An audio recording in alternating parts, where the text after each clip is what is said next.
She's there.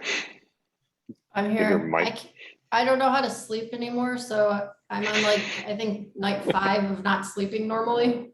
So I'm getting real crazy. I don't know what's going on. I could sleep, but it just takes it to like, I think it's around 3. I don't look at the clock because that'll get me crazed. How it goes sometimes. I think it We were just happens talking about it when, yesterday. I think it happens when I'm going through some kind of transition, like something, my way of understanding and relating to the world is changing. What's annoying about it is that I don't know exactly how or what is going on. So usually to kind of go with it. Yeah. I mean, you can fight it. I don't fight it, but it's very uncomfortable for a period of time.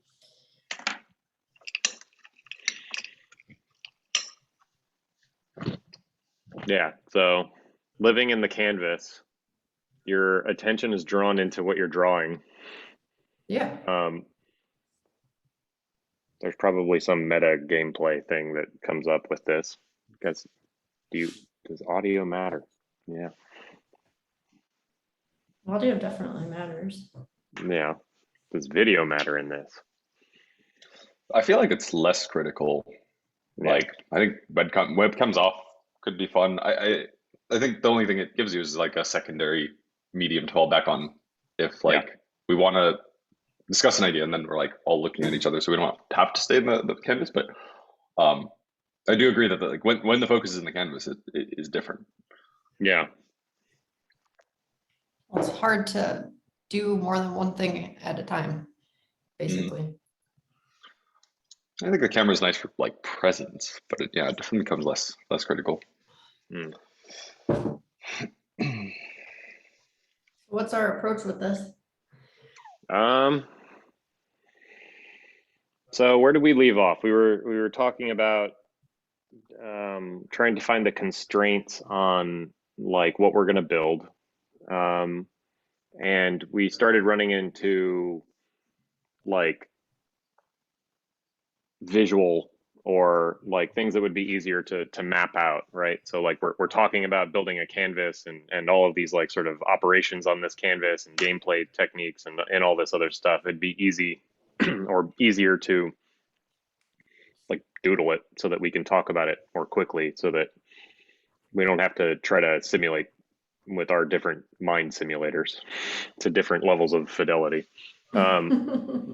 So I think we're basically like, we can pick up, or I'll suggest a place to pick up and we can see where it goes. But I'm trying to boot up what we were talking about last. I should have watched the end of that video. Basically talking about the canvas, how to seed the canvas, how to get it going, some of the block or plot rules or plot features. Yeah, I don't know, any of that stuff spark anything in anybody? This isn't quite a suggestion on content, just a method. But if you look at the screen share on Zoom, let me see if I can switch pages. It has pretty nice like grid design stuff. So we can use these to kind of like simulate certain. I think they only have grid but when you do add grid sheet, you have some options. Isometric is used, a couple other ones. So we can, even dot could keep things flexible. So we can like create these, willy nilly when we do them. Sort of that's where I was imagining it is like a little bit of role playing where we really do like say, hey, you're starting here, and then you invite me, and then like I'm in a certain color, and then we can kind of see how things spread out. But that feels a little maybe later. I think right now we're looking a little more like how that first tile is placed and how it relates to the board. Yeah, I think yeah, let's go freeform, and then like once we start to have a structure or whatever, then we can maybe start moving it over there. I don't know. I mean, if that makes sense, or we can all just convert to a grid right now. I don't know how that works. Mine just emptied out, so I don't know. I changed the grid and then Yeah, it just disappeared. Wait, on which page? Sheet 5? Oh, Yeah, We me have too. lots of sheets now. oh, Just that's name 'em. why. Ah! Yeah, I mean, maybe we could start in a grid. Oh, I see what you're saying. Never mind. I was like looking at see, this is going great. Okay. We're learning our Wait, tools. I did the same thing that you did. Oh, main sheet. How do you see the There's a button on the top that looks like a layered photo behind the document or in front sheets of the and document. boards? Yeah. Yeah. So we're making new sheets, not boards. We're on one board. Okay. All right, well, let's pick a sheet and stick to that for now. Let's just stay in main, and then when something comes up that wants to be doodled, I think that we can, and we need some more structure with it. We've got places to spread out into it. Okay. Yeah. So, we were talking game mechanics and that kind of stuff. Like how do we get this? Oh, we were talking about the technical like requirements towards the end there, like the kinds of things that we would need to sort of stress test a little bit to know that we were warm on it. Yeah, and then we were talking about some of the, I guess, contract stuff and like how the invitation system would work. Yeah. Yeah. I've got some notes. I don't know if it's helpful. I can like read them. We were talking a lot about canvas stuff, like what happens on the canvas. So set number of initial plots in a finite space, 2D, the hello grid.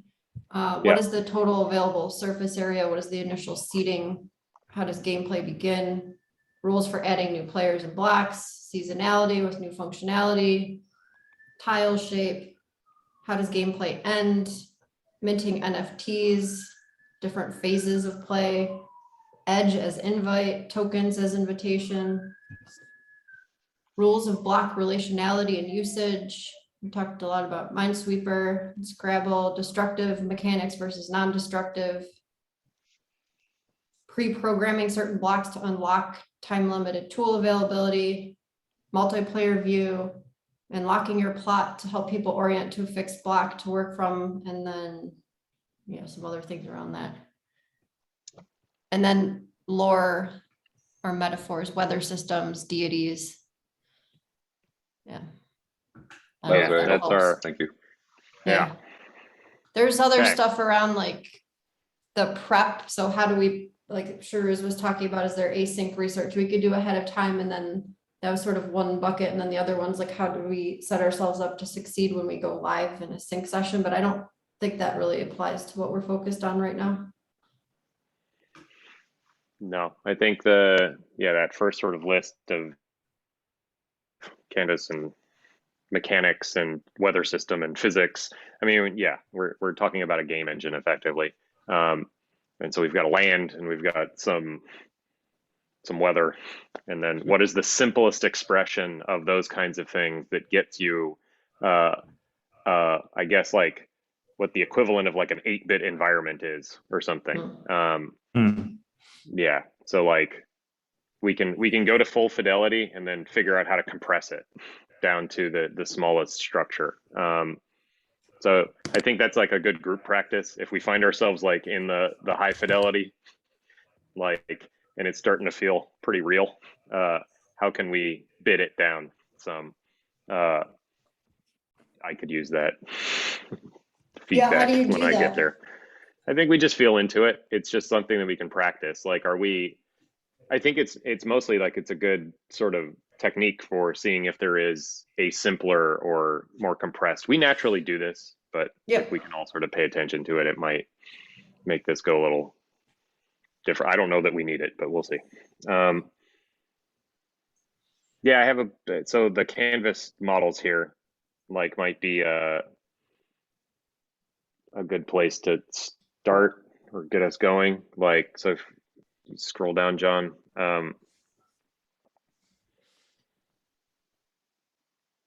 yeah, So basically I have these two kinds of models in mind. Either you have like a set boundary and then the blocks fill that boundary, or you manage it by total number of blocks, and the blocks so that's the lower one, and there's no specifically square or shaped boundary. It just moves out like till the max number is reached or something like that. I don't know if this is a place to So it would they give be you different. Oh, interesting. Canvas 2 is like, it could be any shape and you don't know what shape is going to emerge, but Canvas 1 is a rectangle, for example. Yeah, I guess the boundaries are more defined in the first one, and the second one is like go and explore. There's something more about like I just want to go that way. I'm not sure Yeah. how far I'm gonna go. It's still a grid system in number 2? Yeah, it's still a grid system. Cool. Yeah, I don't know how to. I don't want to draw that many lines. Yeah, I just want to make sure. I guess it'll always be on a grid system for now. There's the possibility of doing blobbier kinds of stuff in the future, I guess. But so yeah, I don't know if that's a good place to make a decision, and maybe that scopes us, but I don't know pros and cons on this. Yeah, maybe it gives us a starting point, because I've been banging up against this one as I mean, we something. can just pick one to start with and see what it feels like in like the constraints of that world. And then if we don't like it, we can jump to another one, or maybe a third one will emerge. Yeah, I mean, there might be 15 million others. Yeah. One thing about number 2 that I think is interesting is the white space that remains could be like the sea or something, you know, like within the map context. So just having a white space is a trade-off in number 2 that we gain. Yeah. That could be used interesting ways or not. I don't know. Foreground, background kind of thing. Yeah, you also start with an island culture, right?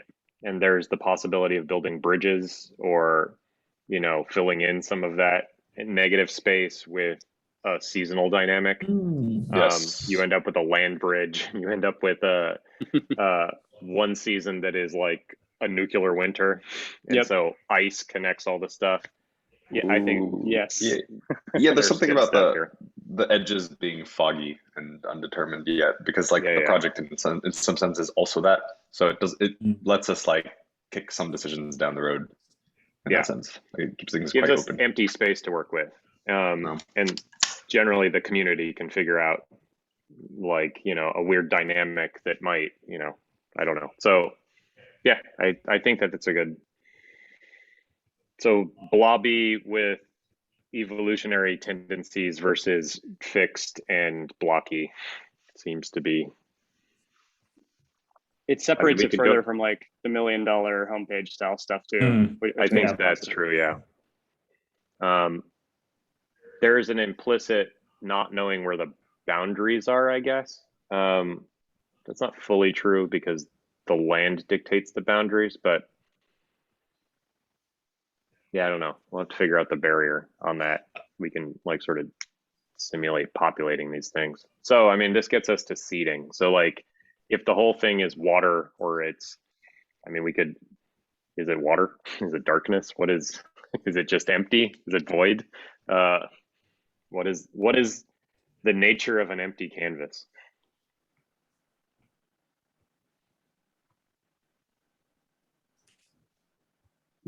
Well, what is it like to, how are we starting it? So what's the felt sense of what it's like to be in this place? Like, who am I as a player? Who's seeding it? Like, what am I need to orient a little bit. Like I mean, it seems like there's a lot of like potential different options. Like, I guess you could start as a squad on an island or something. And I guess like the island dynamics are also interesting to me. Is like, can you see the whole board if you're on an island, or is it like more you have to build to go discover what else is going on, or something like this? Or one of your squad mates discovering and unlocking those tiles for the rest of you, kind of in like that scouty, like radar way. Yeah, like what is the discovery mechanism? Like, can you just like send people out? Can you like build a boat or like whatever it is? Like, do you necessarily have to draw, or or like what's the mechanisms for discovery if there is like such a fog, or is the whole board revealed by default? Yeah, this is another good decision point. So, okay, two model, like I'm picturing from playing the previous games here. Yeah, go ahead. The consequence of this. Yeah, Oh, that's all. Go ahead. yeah, I don't know if we're lagging hard here. It's me. Stop the video. Yeah, so that brought up like there's like a game mechanic in some of the open world games where like you're doing discovery, and discovery unlocks the ability to move into new areas, and like, you know, I was just thinking about the game Just Cause, Yep. and it's basically you're flying around blowing shit up, and the enemies are like significantly harder. I mean, this is a pretty common open world thing. The enemies are significantly harder like in other areas of the map, right? So you kind of know where the whole map is, but you can't get to it because you're not prepared enough. Because if you go into that like level 4 area and you're only level 1, you just get demolished like immediately. Like you meet one person and you're just obliterated. So there's that like difficulty, but fully visible map. And then there's another mechanic, which is you are in your local area, and there are things around your local area, and everything outside of the local area is mystifying, right? Like if you do have like a 30,000 foot view, it's all blacked out, right? And through the process of discovery, you encounter other things. Now, if the mechanic is multiplayer, and I think like StarCraft worked like this, like you were doing resource management, you're building in your local area, knowing that you're going to run into somebody else. But you can't see what they're doing. And when you see what they're doing, like it's an opportunity in the StarCraft model to destroy each other, or one person is prepared or not, or whatever. So the non-combat version of that is, how do we figure out how to play together here with the corresponding cultures that have developed in obscurity? And then like you are de-obscurifying the areas of the map based on a seed. I like that one. It feels fun. But yeah, I don't know.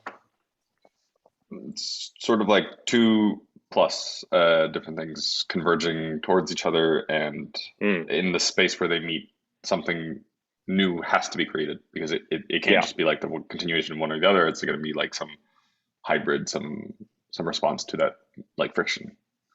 Yeah. So I don't know if it's like, yeah, so it's back to your question, CJ, like how do you traverse the map from a pod, you know? Like, is it, what is the mechanism for expansion? And are you like, so you're uncovering darkness somehow, or like removing fog somehow. Yeah. And how is that socially mediated? Like, so, okay, the assumption is that you have some set of blocks or plots that are next to each other, and then that I don't know if this are we getting too complex with this mechanic, or is this useful? I guess. One of the things for me that came up was, what if you could only see the blocks that are connected to yours somehow? And so there's other like squads or factions, I don't know how this would work, but on the board, and the second you like meet like up, then everyone can see everything, and you're just like, whoa, you just got a whole new area. I think that's how like that's meeting other world leaders in Civ works too, is like all of a sudden you get to see. You're just in, So I mean, I like, there's something with the inviting people on your edges that makes sense to me for inviting to like grow. I don't know if it's always new people. I don't like the dynamics there. I'm not sure. Or do you keep it? Is this a squad game, or are we trying to get as many people as possible playing? I think there's ways. That's actually a really good question as well. Like, is there a single player mode? Is there a squad player mode as well? And is squad mode just like more fun? But I think it's still there if you don't.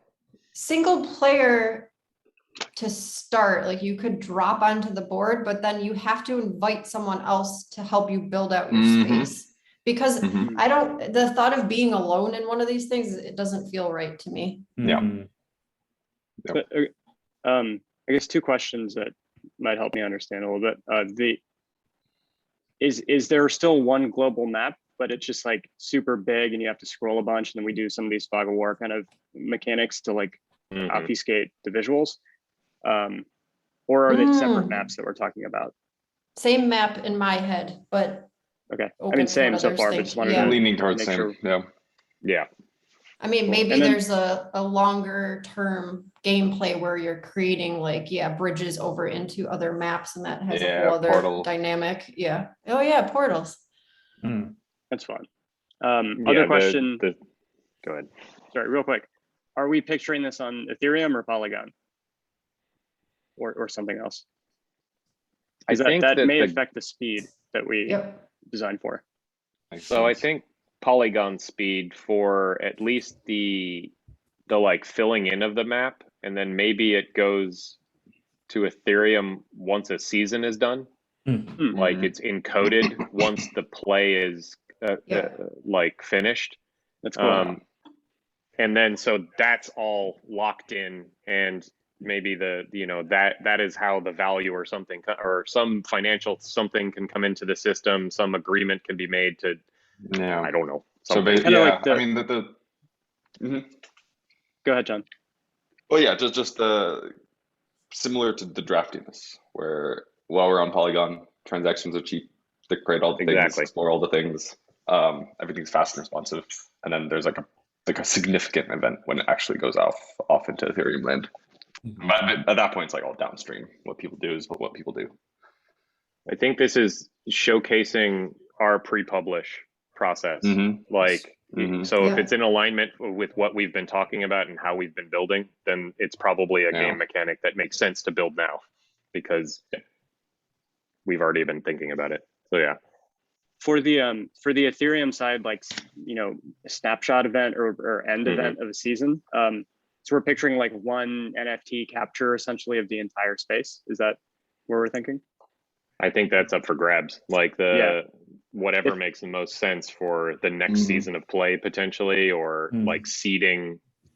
And I don't know when we need to make that decision. Does it need to be, it probably should be told up front, so that, there is some expectation of like season end maybe, but I don't know how obscure or how mysterious or how much we kick it to the community for the decision-making process. Some discovery's good, yeah. So it's again, minimum viable structure there. Like we know that there's going to be an endpoint. We know that like maybe it's the whole board gets snapshotted or each plot does. Like, what are those dynamics? Like some basic level of decision there, and we're going to get it wrong. It doesn't matter. If we go the full board, I think there's maybe a really interesting mechanism, which I don't know how it'll play out, but just to throw it out there, where there's fractionalizing NFTs now, where basically a contract stores the NFT and then people get ERC20s that represent a share of it. I wonder if we, like, just to throw it out, like if the snapshot at the end, we mint the NFT, but then we keep it in our contract and then give out fractional ownership of it to, relative to participation on that board for that season. Yeah, the idea being that nobody owns. That's exactly what I was thinking. Yep, same. And it's all built in too. So like no one has to think about it. You don't have to negotiate it. Which is also a nice dynamic too, because people don't have to think about it. And like, especially if you're newer to Web3, but you want to get involved, and not only do you have an NFT, but you made it, which is that's kind of cool. Right. Yeah, it's a good introduction as far as so skin in the game goes. There's this, we've been talking about this, there's something that like, so this model allows you to own it together from the start. Like you never don't own it together. It's never a question. Never. Exactly. So you never have to negotiate like an exit strategy because the group built it together from the get-go. Interesting. Okay. You still could theoretically. So the way that the fractional Yeah. stuff works is that there's a threshold that the owners can vote on that says Yeah. like, if we get this many number of like tokens to vote for a sale when a bid comes in on a platform, then we need to reach this number of like votes in favor of for that sale to happen. At which point everybody gets, you know, their proportion of whatever that sale amount was. So we don't necessarily need to like, you know, put it into that system up front, but that could be an interesting way of like, you know, being an exit or some way to like, for people to get money out of like the participation early on. Yeah, there's definitely an off ramp, but like I think the on ramp is like psychologically conditioning togetherness, right? Yeah, like totally. Because you went from a blank slate into something of value, and the agreement on the blank slate was participatory. Like, and so at the end, that mechanism that you're talking about, or mechanisms like this for an exit or for potentially offering some amount of this to pull it back into a treasury, or, you know, whatever it looks like it could be, you know, if the game is designed well, like its longevity should be a factor in whatever decision is made at the end of the season. And all we can do is offer like the starting, you know, the game mechanics to promote longevity. So yeah, I don't know. Anyways, I think it's cool. I also see like, because we also maybe the previous session before last one talked about like selecting 4 tiles and minting that as an NFT. I think both can coexist here, because I think the same process can happen for that section where it's still an NFT that's held by us, but then it's just those 4. So it just becomes this on a smaller scale. And maybe that, you know, to do that, somebody has to fork over something to mint it. Maybe there's some like, because like the big board, it happens by default. We're kind of saying, hey, oh, you just had to touch like 1 tile and you're going to be part of this. But, you know, if somebody had like a beautiful thing that they created with like a more limited group of people, then they can also, I think, create that. But everything still works the same way in that case. So it feels like we might not have to choose between one or the other. I see. The same patterns just follow all the way through. It's like, at what time do you do the snapshot, and where, like, who is snapshotting it and who does it include? But ultimately, it's like kind of the same derived function either way, whether it be the whole board or a smaller chunk of it. Or both is what I both. think you're saying, John. Yeah. Basically, we don't have to leave them both open and just see what kind of people gravitate towards. Yeah, I think some of these things too will be, if it's going, like you'll see patterns of engagement that might dictate that, and hopefully discussion can bring out like a better move. We just, again, the minimum like there will be a snapshot event. That snapshot event will have some attributes. What is the minimum, like, you know, time, and that is triggered by some like, this is where we were talking about like maybe once X amount of the land or the area of some I don't know, has been discovered or uncovered or something like that, that triggers the snapshot event. And so that means that some amount of development has taken place and some amount of exploration has taken place. And ideally that's based on, you know, based on the coverage of the map, like people have bumped into each other. And then, you know, I don't know, there's some scurry at that point. I love the idea from yesterday of like a countdown timer starting essentially. So it's not like instant, but rather like, maybe people don't even know what the countdown timer is alluding to in the first time, but just seeing a countdown timer pop up on the page and being like, wait, what? That gets people excited. Yeah. So whatever that number is, maybe it's randomized and obscured, so we don't know either, like when it's going to happen. We just know that there is an event within the world that is not too far off that will change everything. This is cool. So, I mean, like, to zoom out, what we're talking about is people coming together, and season 1 is developing and creating Exquisite Land together. We've set up some rules. You don't know what Exquisite Land is like, you know, is doing behind the scenes, but people come and build. Snapshot events happen that kind of mark the end of the season. the next season begins with like some new characteristics or some new kind of like mechanics in play. But ultimately it's all about season 1 or season 0, whatever we're calling it, is like people forming that land and then it changing and evolving over time as people come in and participate. Genesis season. Yep. Fun. I'm also just a total tangent, but you guys have played Line Rider like 10, 15 years ago. Do you remember that game? Yes. Vaguely do. I don't think I played it much. Yeah. It was like people could draw SVG lines, and there's just like a little character doing the physics thing. Like, because we're dealing with like SVG lines, I'm just picturing that at some point. Yeah. Oh my gosh, that would be crazy. It's a flat surface as it gets built. And then one of the seasons is you just move it up, and then there's gravity, and so things are falling off the map. Earlier, you were saying, is it void? Is it water? Is it land? I wonder if there's a material that sort of lets it, a material that doesn't have an opinion about orientation, that kind of works in both scenarios. So if somebody wants to draw something that like is vertical, they can. But if somebody wants to treat it more like flat top down, then that works too, because like water or air kind of push it towards one or the other. But I wonder if there's like something that is still yet more flexible to where it just doesn't have an opinion on that. And then gravity or such could like be external things that are added into the board, but maybe those are special events, special abilities, special unlocks. That's interesting.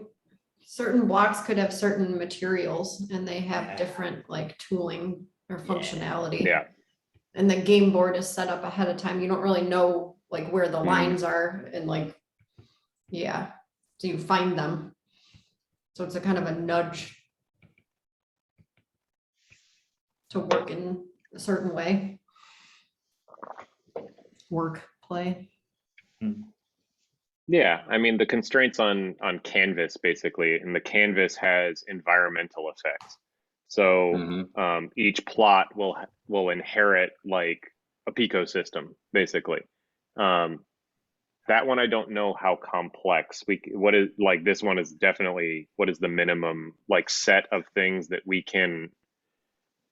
Yeah, I don't like what is the environmental control? Like, in a globe, you have like hot and cold, and then across latitudes or something like this. Like, is there a simple system like that doesn't lock us into, like, are we creating a sphere? Are we ultimately creating a cubic space? Do we know, like, what is the, So, because like with the thing we just talked about, like going from a 2D, like I was thinking about it as a map, right? Yep. And you're drawing on the map, but that's just one model of the thing, right? So it could be whatever. Space anything can be up. That's that idea. Yeah, you can also like take the map and like connect it and form a sphere. Exactly. Out of it. Yeah, like a cube. If you did Or you square can boards, make a cube, like, and you don't, I don't know. Yeah, people don't necessarily need to know that's what they're making, or a pyramid, or like there's different. Yeah. There's all kinds of things. Holy shit. Yeah, this is so fun. Like, you can like form toruses and start having like periodic boundaries and like random things, like things shooting across the map and stuff. I don't know. Yeah.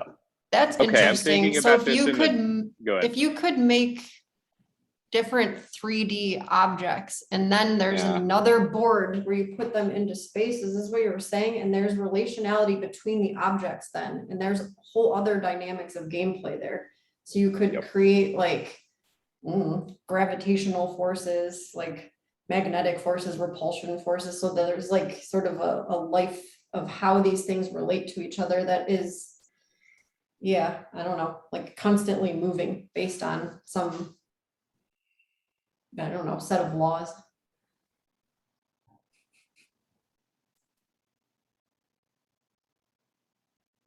Totally. Yeah, so to get to that like multi-dimensional space or multi-dimensional spaces, like I'm thinking about this in terms of, I guess, like the civilization games and stuff like this have this, there's a historical thing, like there's an evolutionary component. So early days you have like simple building blocks, and we get to two-dimensional cartography, right? Like the idea that you have a map and there is a space or whatever. And then later on, like, you know, as human beings, we discover that we're on a sphere and the sphere is connected and, you know, like all of this other stuff. Like there is a dimensional quality beyond what we initially were able to perceive. And that changes the way that we map the world and what we can do dynamically. But I think, yeah, so all we're trying to do is set up building blocks that we can add a dimension literally to it, or multiple ones, or portals, or some weird temporal thing, so that connections are made across this initial space that are surprising, because effectively everything is connected. So that showing this thing in different lenses on how everything is connected is part of the seasonal gameplay. I love it. Like, yeah. Is there So a we're number that building we're a all- world, the whole, like, there's the first We're season not. or the first whatever, well, whoever all of the people are. Yeah, Okay, in some sense. but you might not know it at the outset. Yeah. And you don't have to keep building the world, maybe you just contribute your own little thing and you're done. Yeah. Is there like a general number that we all have in mind that we're thinking for like total number of like spaces for the land? I have no idea on this. It's like Well, ballpark. per canvas or per world? Canvas. What's the distinction again? Sorry. Well, I the way I'm imagining is we're like starting with one canvas, but then like the next canvas somehow connected to it. So we really don't have to, I think, worry about a total cap on that front. I think what we do have to come up is like, how many uncoverable tiles are there in the first blob, the first thing? And my gut was like somewhere between like 100 and 500. Yeah, I was thinking 500 for some reason, I don't know why. Yeah, and I was thinking. Wait, what's a blob in that sense? I'm getting confused Oh, now. So there's yeah, tiles, sorry. blobs, canvases, and worlds. Is that? Yeah, I think Okay. blob and canvas here I'm using almost interchangeably. I guess blob is more like a canvas that's less defined. So it's, I know that there's an end to it somewhere that I can It's an reach, but emergent, it's not clear yet. Yeah. So I have like a level of civilization understanding, right? So we are a people right now that know that there are other people. We don't know where they are. We know that there is, you know, as the we're the smartest people in this game so far, right? Like in this world. And there are things like land that you can put stuff on and land that you can't, right? Stuff like that. And the land that you can put stuff on is about 500 plots, is, you know, what we're saying, like 500 populatable plots. And that the land that you can't put stuff on is like not necessarily the whole world in this season, because we don't know what the whole world is yet. Yep. So it is just the knowable first season area, I guess. Like I have 8,000 in mind for that for some reason. I don't know why, probably because of the loot thing. So yeah, I think we can tweak those numbers to be something that makes sense. I think it takes at least a few seasons to get the shape of the world, which means that 8,000 number could go up to 1 million. I don't know, like, or you know, is it something that depends on participation and activity and possibility and space, I guess. So yeah, like minimal laughable populatable area for the first round to get, you know, or something like that. I don't know if that. I think the only thing I'm hazing on is, are you saying 8,000 total, about 500 per like individual plot? And so we're looking at about roughly 16-ish. Is my math right? Wait, say again. What's so a 8,000 plot? total. Yeah. So we have 8,000 plots, 500 plots per canvas, about 16 initial canvases in the first season of the exploration of the world. The world may have more.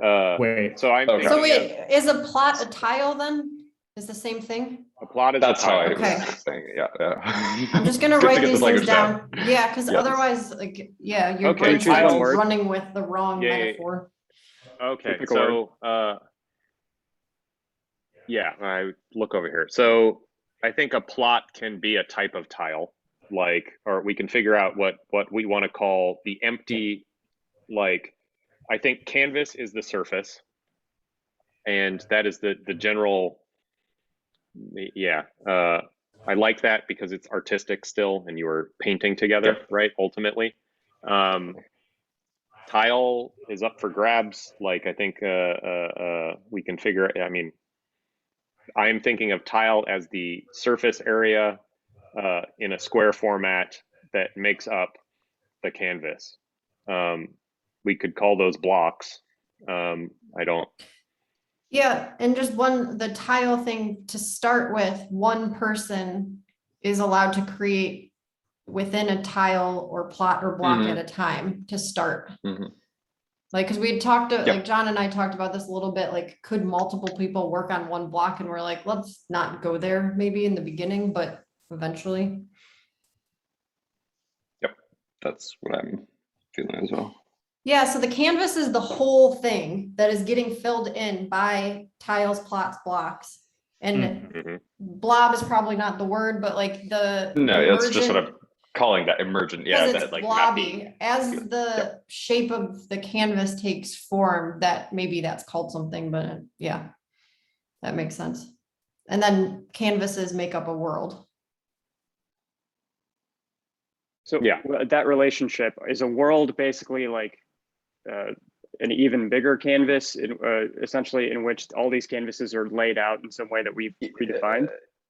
Yes and no. So this is where I'm seeing that like maybe the structure of the relationship between canvases in a world is not known and maybe even not defined until we figure out whether these canvases are like all islands and we have to build boats, or are they like space stations and you have to build like bridges between them, like. And maybe it's just emergent even to that extent too. Like, actually, it turns out that they're all just stacked on top of each other. You know, and like you have to build like vertical stairs between them. So basically, we're defining regions on like a globe or like a flat globe or something, depending. And then we'll decide later on how those regions actually kind of like coexist and what their relations are. Cool. Yeah, I think it's our like phase 1, phase 2 sort of mentality, because we don't, we don't know what it's going to be. So let's see what happens. We'll learn something along the way. That makes sense. So do we give each canvas like kind of a name that designates what the region is within Exquisite Land? And then that way people can be like, oh, I'm over in, I don't know. I think a name would be good. Yeah. I was wondering about this. Yeah, like some sort of. Because it's like, it signifies almost like a round of play or something. I participated in this round of Exquisite Land, or we're actively in this. Yeah. Kind of the way, I guess, kind of the way that multiplayer games have like servers that you can join and they have names. So in Counter-Strike, they're like, oh, I'm always over in this server. But I think we can play into the world building more through naming. So we can, I'm going back to historical things, like the naming is done by the people who land there, I think. So you get indigenous naming, basically. It's empty, but like workable land or something like this, right? And what you do in the space and how it develops and how you do it names it, I think. Cool. Or you can have somebody who lands there, plants a flag and says, this place is called this. People agree to that, then they agree to that, you know? So I don't know. Yeah, so could you write that into the smart contract before minting it? Like, it requires a name? Yep. Would imagine so. Like, or just be an could be input like on update name kind of functionality, and you could have like even voting dynamics or something within inside of it, or even like potentially blow up the whole world, especially if you just like disagree on the name or something, and the name is like not able to be changed for that world or something. Whatever. I mean, then you end up with nameless lands, which are just chaos. That's a character trait of something that you can use later. Yeah, I think naming is an important part of this. Like it's another social coordination thing. And people who do it well, it's a good alignment tool. And people who can't decide, it tends to not work great. So, but that's another dynamic, you know.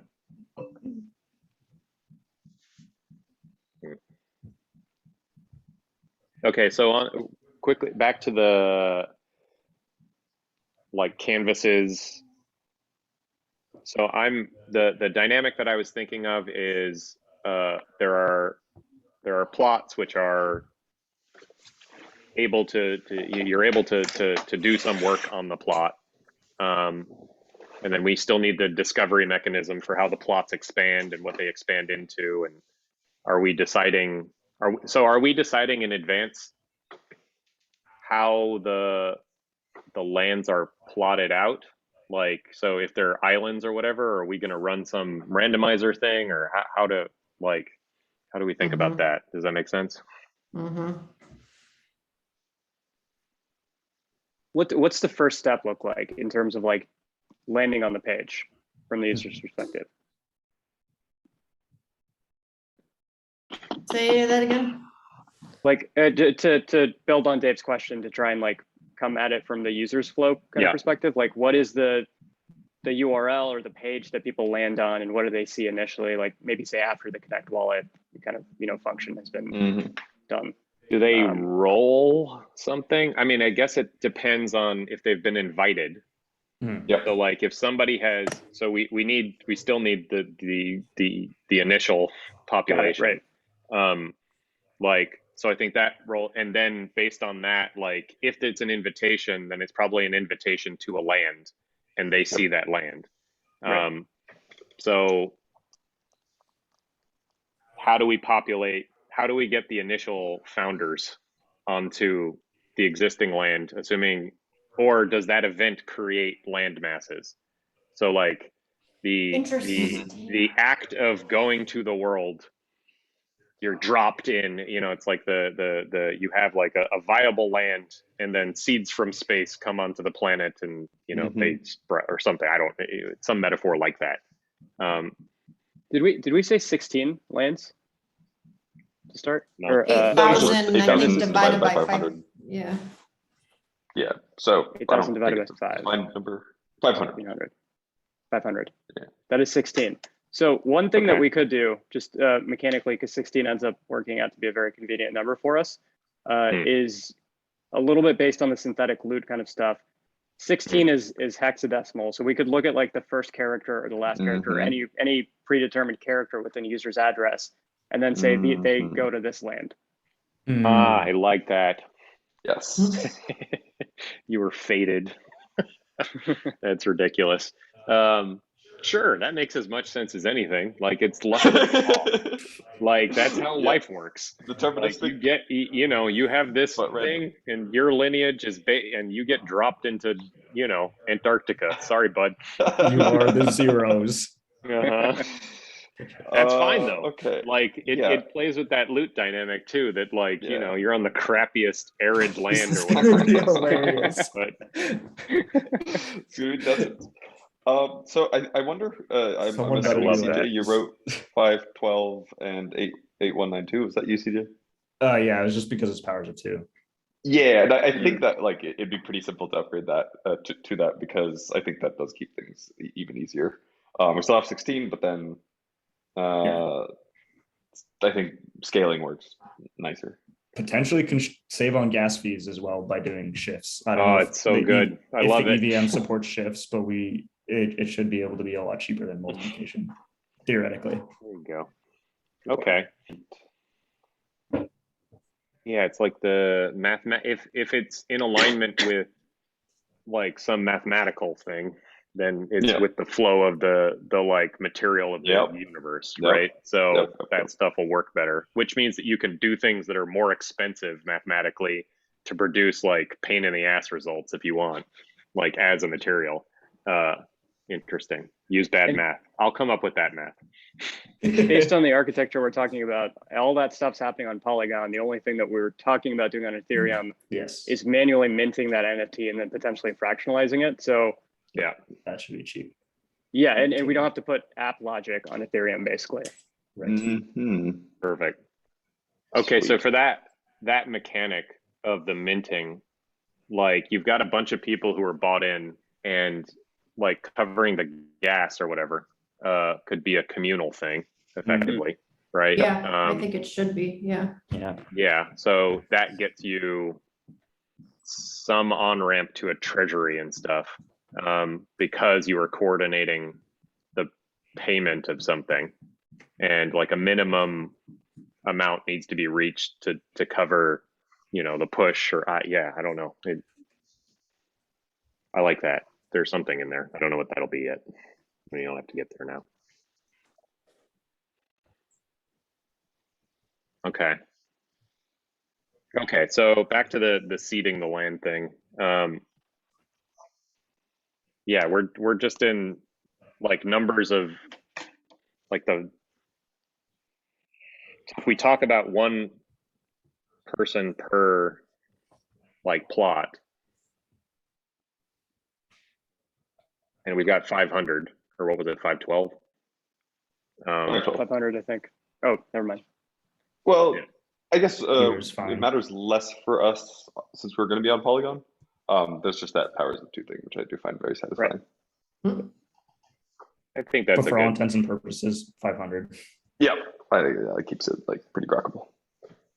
Yeah, I mean, if there is a like logical, like pretty pattern in the math that can be used in the future to uncover some new, I mean, that probably gives us something that we can simulate that can be gameplay, or something that people can find in them. I mean, it's nice. But anyways, yeah, so roughly 500. Where was I going with this? And then that's split by 16. I think those 16 blobs are going to pull, like, we're going to have more and less land, right? Or viable plots around them. So that you get different landmass sizes to produce different sort of results. So the 16 canvases that make up the 8,000 block whole So are thing? those called canvases there, or is the whole of Canvas. So John and I Yeah. think worked out that maybe tiles, blocks, plots, those things make like the area you're working on is called a canvas, but when you're in a gameplay, you're in a world. And Yeah, then so there's 16 worlds in a universe. no, Well, I don't know where that. I don't understand that, or like quite how that's getting jumping one derived. order of like, so bring it back down to pre-science, I guess. So like we don't know about a universe as such yet. Like there can be worlds, you can extrapolate it out, but I think for now we have one possibility space that is called a canvas, right? Mhm. And the canvas exists in a world, but the world is pretty obscure, right? It's not And there's defined 500 blocks there available. That are populatable. Yes. And there are 8,000 or whatever number we come up with that are total in the knowable world for right now. So that total space. So there's 7,500 that are not populatable. I'm getting confused. I think that's basically right. we give people a big canvas with a grid that has a size, like a total volume of, or area of 8,000 ish, Oh. or 8,000. And then And of that only 500? That feels like can be filled. small. We can work those numbers. So Yeah. Okay, Also- but 500 could be per each round of play. correct. Got it. Okay. It doesn't mean that like, so this brings up a mechanic, like only 500 populatable plots are visible, but what is the total area of populatable plots within the 8,000, I guess? And like seasons can expose more of that land. So yeah. We can play dynamic if that makes sense. Well, if 8,000 is the total, guess, how are they related and situated to each other? You figure out later. Yeah, I Split think into this 16 blobs. Well, right, but I think I guess the thing that I'm like a little bit confused about is like, how is this map getting generated now? Like, where are the Yeah. 16 blobs to start? And how are we deciding like what is populatable and what is not? Because that'll kind of define things a little bit. I guess I'm not quite sure how the 8,192 or 8,000, how that's like really like coming into play in some sense, because in a way it almost is like only 500 are populatable, so it's like it really stops at 500, and then the other number is kind of just arbitrary. Like I don't understand, like I think maybe Kristen, that's what you're saying, is like not understanding the relationship between those two. Yeah. Well, we agree that we're only going to do one canvas of 500 to start, right? That you So can let's create, just, right? yeah, let's just Okay. maybe work from Here's there. how I was picturing it. I could be off here, but there's these canvases. Yes, what you're saying Each makes canvas has sense. 500 blocks, and then there are 16 canvases in one 8,000 block. But they might not be squares next to that each fit other. neatly into Yeah, the yeah, thing. exactly. Yeah. They might be distributed like this, but we don't really need to define that until we tell people how to build these bridges between them, whatever those are. And the bridges between them is the more emergent like world of the universe where like, I mean, that's so far out from where we're at right now. I don't think we can go there, but we're using 8,000 and well, we started with 500 and then that like emerged to 8,000. Dave, I think, introduced that as just a way of constraining the play. Because otherwise, yeah, could be anything. The way I'm understanding it is we've got a grid for 8,000. So say we arbitrarily say that's 100 by 80. And then we have basically the ability to like terraform essentially, right? Like that's what the users are doing. They're terraforming up to 500 pieces within that 100 by 80 grid. Yes. And how they do that, how they lay it out is up to them. They don't know what's going to come next. They don't know what the relation is to the other worlds that are, you know, similarly laid out in 100 by 80 grids. Again, with numbers, whatever we can do. Is that where we're at? Like, that is how I'm thinking about it. That's how I had it more in my head. It's just, I think I was getting stuck on like the fact that now that's like kind of defining a grid, but it's really not in the sense like that's more just arbitrary. Yeah. So in other words, maybe another drawing would help. How is this different than what John's saying? So I think it's more like you can discover each other potentially. I think there's a connection here between these two models. I think that what John is mapping is the populatable world, like as known by the universe, right? And then what we're mapping is what the user sees in the first round, has the possibility in the first season of playing. So those, like, because we need to set up like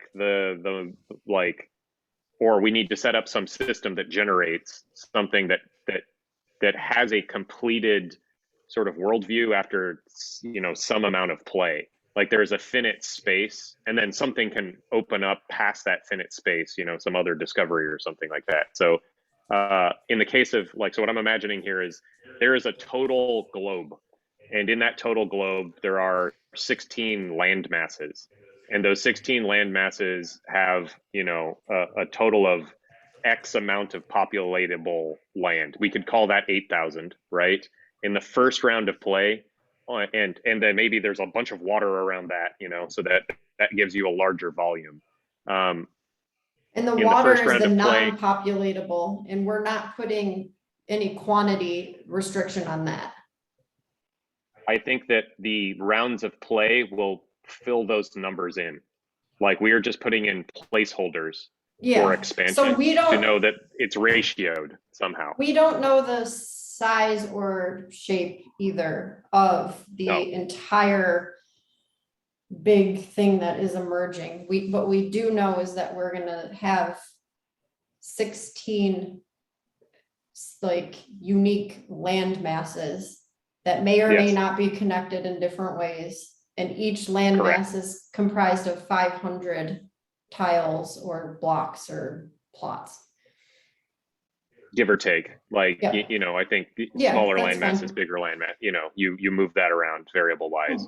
You could And we're just sort combo of two describing our, 500s or three 500s because yeah, that's the like bigger picture sort of gameplay where people can be like, oh, these three things should probably come together because when they come together, they do this. Like it's, yeah, there's some emergent thing, like 3 different canvases later, like this is way later. I mean, or even like the Yes. second canvas is like, we want to build off the first canvas because whatever. And like, someone's like, yeah, we're going to build a bridge to this one like block because it makes sense. Cause this, yeah. Okay. or what we get together after the first season, we see the canvas as it is. This is our worldview right now. And then we decide on mechanics that For the provide the second. ability to build bridges. And we come up with some clever way that bridges are randomized or, you know, Same whatever. thing. Yeah, same difference. Okay. Yeah. I'm In my mind. Okay.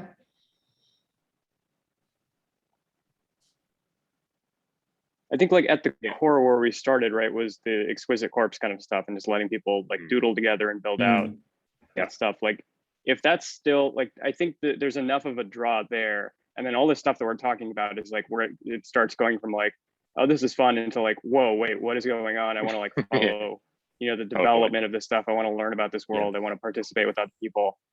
Yeah. I don't know what my point there was, but just wanted to zoom out a little bit. I mean, it's bringing it back down to like, if this thing is complex but not fun, then we have not achieved our purpose. So like, it So should be. We can go back to like, how do we start one of these then? Like, what's the pattern of that? And then how we invite other people and like, what does that feel like? And that might be a good time to open another sheet or whatever they're called on a grid and maybe role play that. Yeah. Worked for me. These words are starting to lose meaning. Plot, grid, sheet, tile. I know. Well, sheet number 2. Yeah. In Scrabble together. Scrabble together.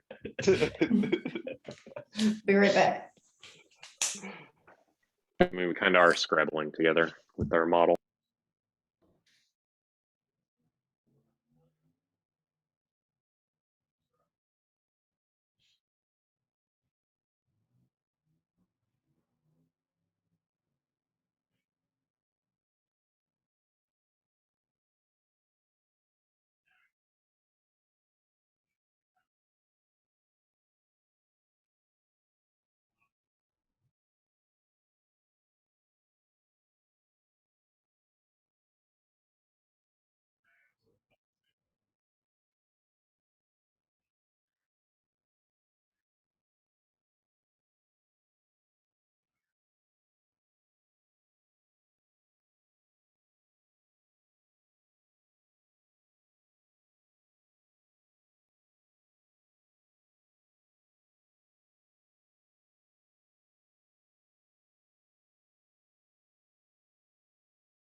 And like invitable.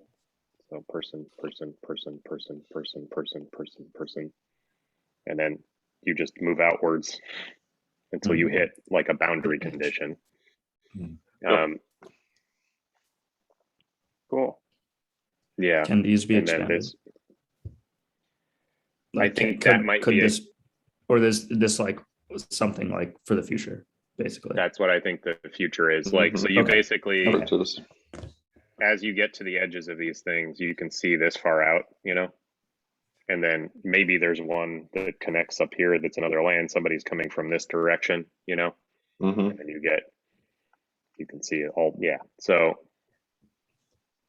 yeah, I don't know. I mean, this game mechanic I've seen everywhere. I mean, like I think Zelda and stuff like this, and then again the StarCraft model of this.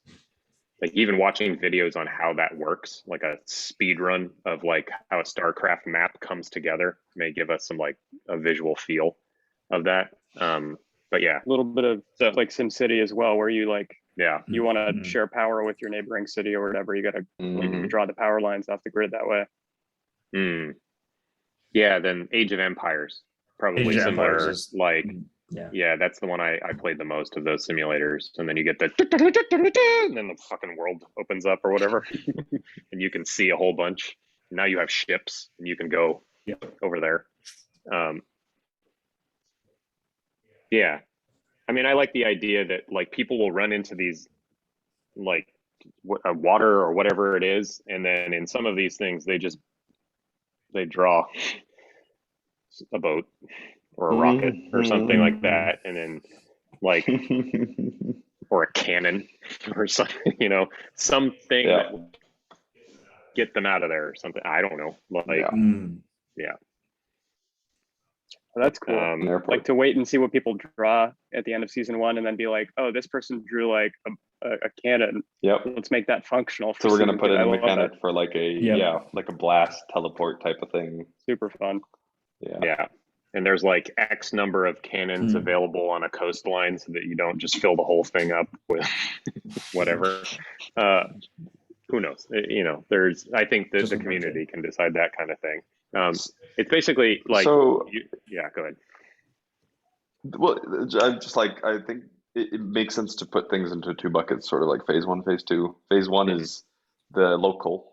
Phase 2 is the like global sort of relationship stuff. And we're gonna see how people in the local world like interact and do things and what happens, and then that will basically give us like ideas about what's being asked for in terms of connecting all these local things to each other. I think people, because they are in a global environment, they're just going to put it all together.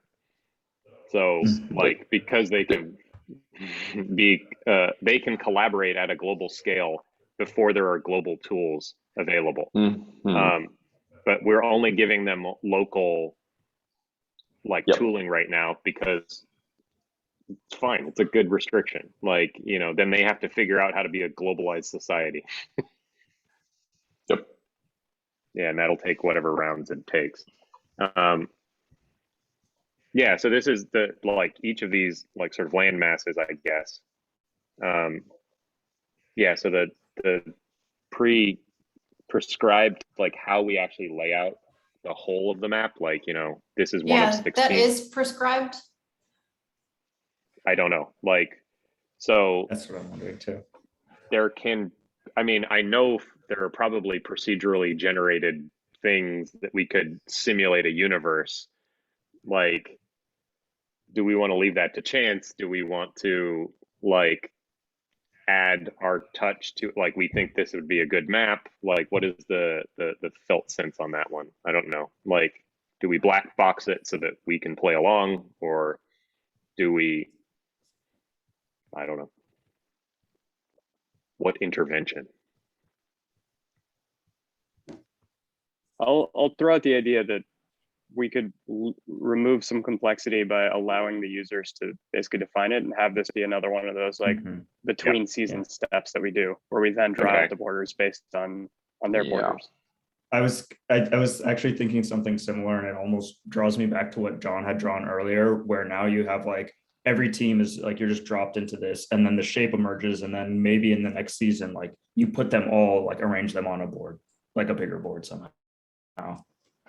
Yeah. I guess they could also coexist on one board and just like run into each other. I mean, I like that we get a gap there, right, between seasons to like determine what should happen based on the activity that's there. So like there's physical space and dimensionality that can be played with. There's also like time dimensionality that can be played with. Like, all right, there's 4 groups of 4 and you're all spread out over the course of 100 different centuries or whatever. And like now you're playing this other game where you're like trying to time travel or who knows what, right? Like, I think being able to to soak in like what the users have actually done with that space, and then come up with fun stuff for them to do where that spaces start to communicate with each other. Yep. Yep. Yeah, we don't know that. Yeah. Like keeping us not knowing that is a sign that we're doing a good job. Because if we know, then like we have privileged information, and it's more fun to not know. So, okay, so you have 16 pods of land that like don't intersect in the first season. Like there's no possibility of intersection. Okay, and so, and those things have like a potential surface area of like, yeah, then we can make that. I think that's better than having an overall top. All right, yeah. I'm trying. There's like, what is the like? What of each of these canvases? Like, what is a good surface area for each of them? And I guess we can have different plot styles there. What if it was purely user defined, but to keep things from getting way out of control, we had a max distance between tiles? Okay. So like, you can't like scroll and scroll and scroll and scroll and then pop something in there, but it's got to be within like 50 tiles or 100 tiles, or I don't know what the right number is. But that way we even if people do want to be like, hey, let's make an extremely long line, they can do that, but there's some constraint there. I guess, how are you envisioning skipping tiles? So if we start at this purple dot where Dave has drawn here, like how can somebody get here without building in this tile?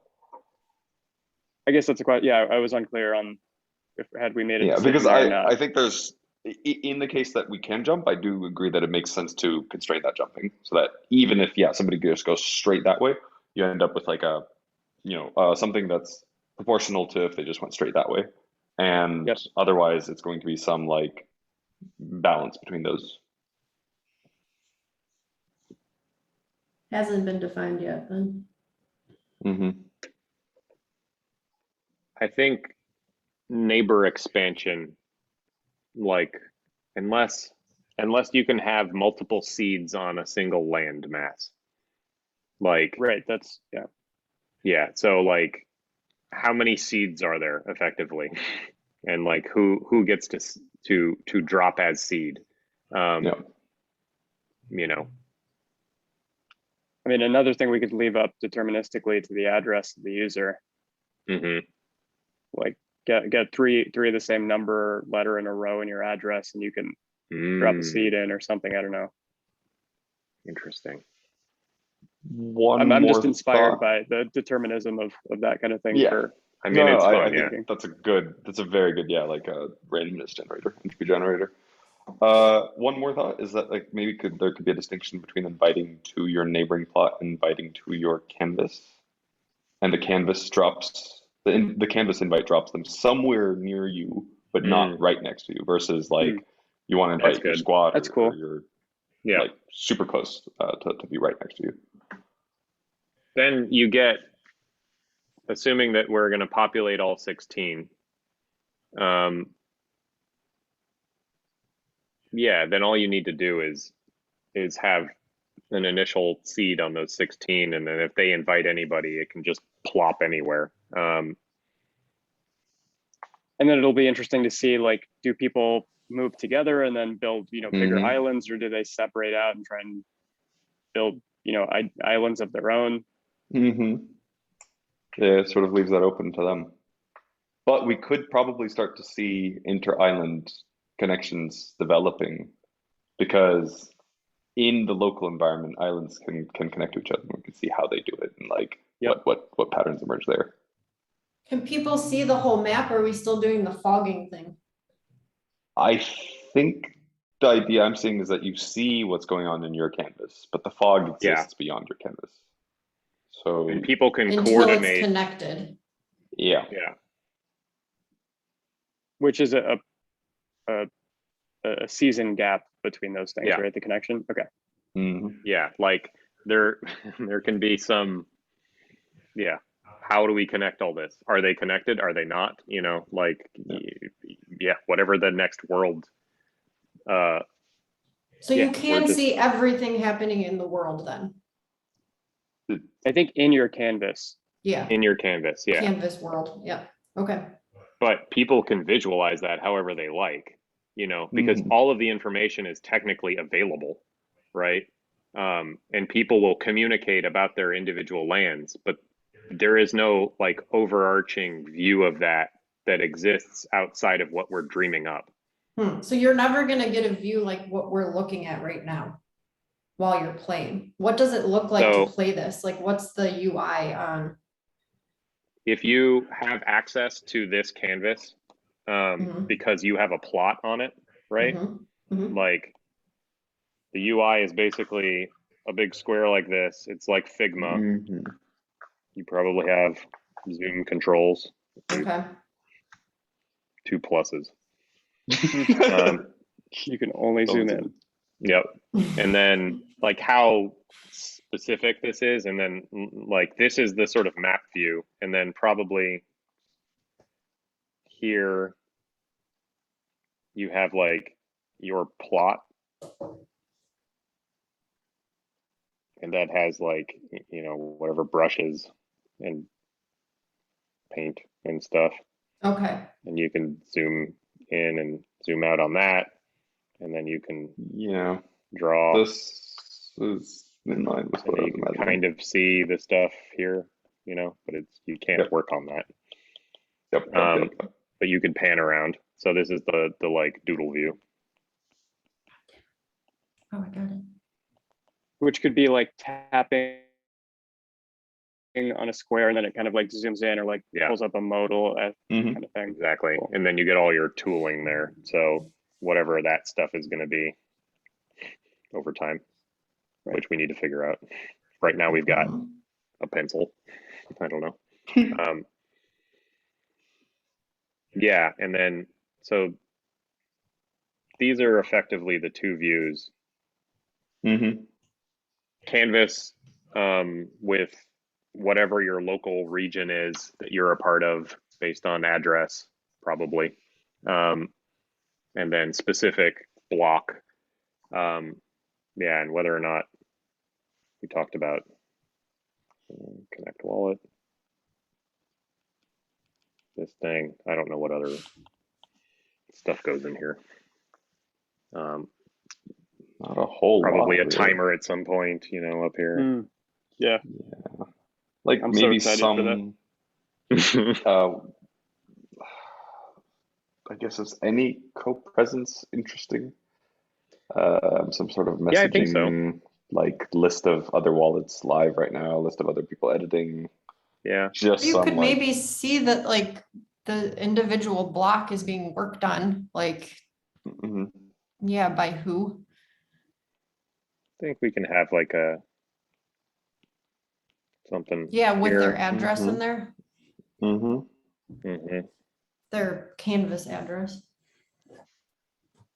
Can you have multiple tiles or blocks within a canvas? yes, if your friend invites you back to, I think, fill a tile out next to them. Or presumably, the canvas invite link remains stable. It could be run up until there's no more like space to spawn into. But that would need to be determined. I think like that's one of the overarching mechanics that's going to like trigger the countdown too. Trying to come. Okay, so maybe we readdress the world that we're offering, and then check the numbers and stuff like this, and see if it's viable. Like so, the 16 land masses, we effectively can just have that Yeah, how many plot? We don't need to worry about the overarching number of all the things here now, because that number is unimportant. So it's just like, how big are these canvases? And like, what are they shaped like? And how are we determining their shape? Because that's the blob thing that you were talking about. We're offering 16 blobs for the first season. Does that number still sound good? Yep. I think so. Okay. Now surface area of blobs. Like, is there a range? Like, you know, are they equal? Yep. I think equal, What- because that it gives Yeah. one less variable, and then the variable becomes how people use it. But go ahead, John. Sorry. Yeah, but there absolutely is space for like flexible sort of like range based distribution later. But I think yeah, right now 16x, a solid number, seems nice, a consistent number. I'm trying to visualize what's the square root of 512? Is that like around 16, right? Should be. No, I think something like that. that sounds right. So I'm kind of imagining 16 by 16 as like one of the possible distributions of these blocks, but it'll depend exactly on how the individual invite flow goes and then how the squad invite thing goes relative to the first thing. Because if there's an individual seed, you know, and like maybe this is all we have right now, that would look different. The squad invite would put people down, or sorry, the canvas invite at like various areas, depending on I think what's filled in and what's not. So in some sense, we don't really know what the final shape is going to be, but we can say that it's going to contain 500-ish blocks, and that's roughly, if it's just perfectly even and like square distribution, then it would be about 16 by 16 blocks, but it could be closer to like 8x longer, or it could be 1x. It could be very close to trying. Everybody's just going to go like flying that way, for example, and then I guess the shape would be different, but we're still just looking at a set number of blocks for this canvas. Okay, so here I see if this works. The seed drops within some area, like yeah. All right. I'm trying to think about like how you grow these lands without knowing what the boundary conditions are, and the boundary conditions are determined by like the timer locks them in. So the like some condition is met that X number of plots have been like doodled on and then maybe locked, something like this. We talked about that locking mechanic, or doodled on, or it's time-based, whatever the hell. Some minimum threshold of all of canvases has been reached. Call it 50% populated or something. At that point, the edges of the viable land are determined based on what was filled in, like based on some function. And there is a timer that to bake that gets set off. So like you need to doodle into these areas and you can discover the boundary conditions of your land or something. Something like that. Does that make sense? Yep. Because then it sort of says, okay, stop like going out, way out, and now focus on like what's already been discovered. Yeah. Well, so your land is now like it's created effectively from the seed doodles of, you know, the people who did the first. How are plots locked? What's that mechanism? We may not need that. I think that might it's like a, maybe it's not locking, but just assigned or like under stewardship. 50% of blocks are under stewardship. They've been given away. So all remaining blocks that are given away have to be within the shape of the larger mass. Yeah, or is it just that the squad, sorry, I keep saying squad, I mean canvas, the canvas invite works differently at that point, and instead of spawning you like let's say that this blue I'm on the zoom thing, this blue boundary is like roughly the shape of the pre 50% like discovery, and so this is the shape at 50%.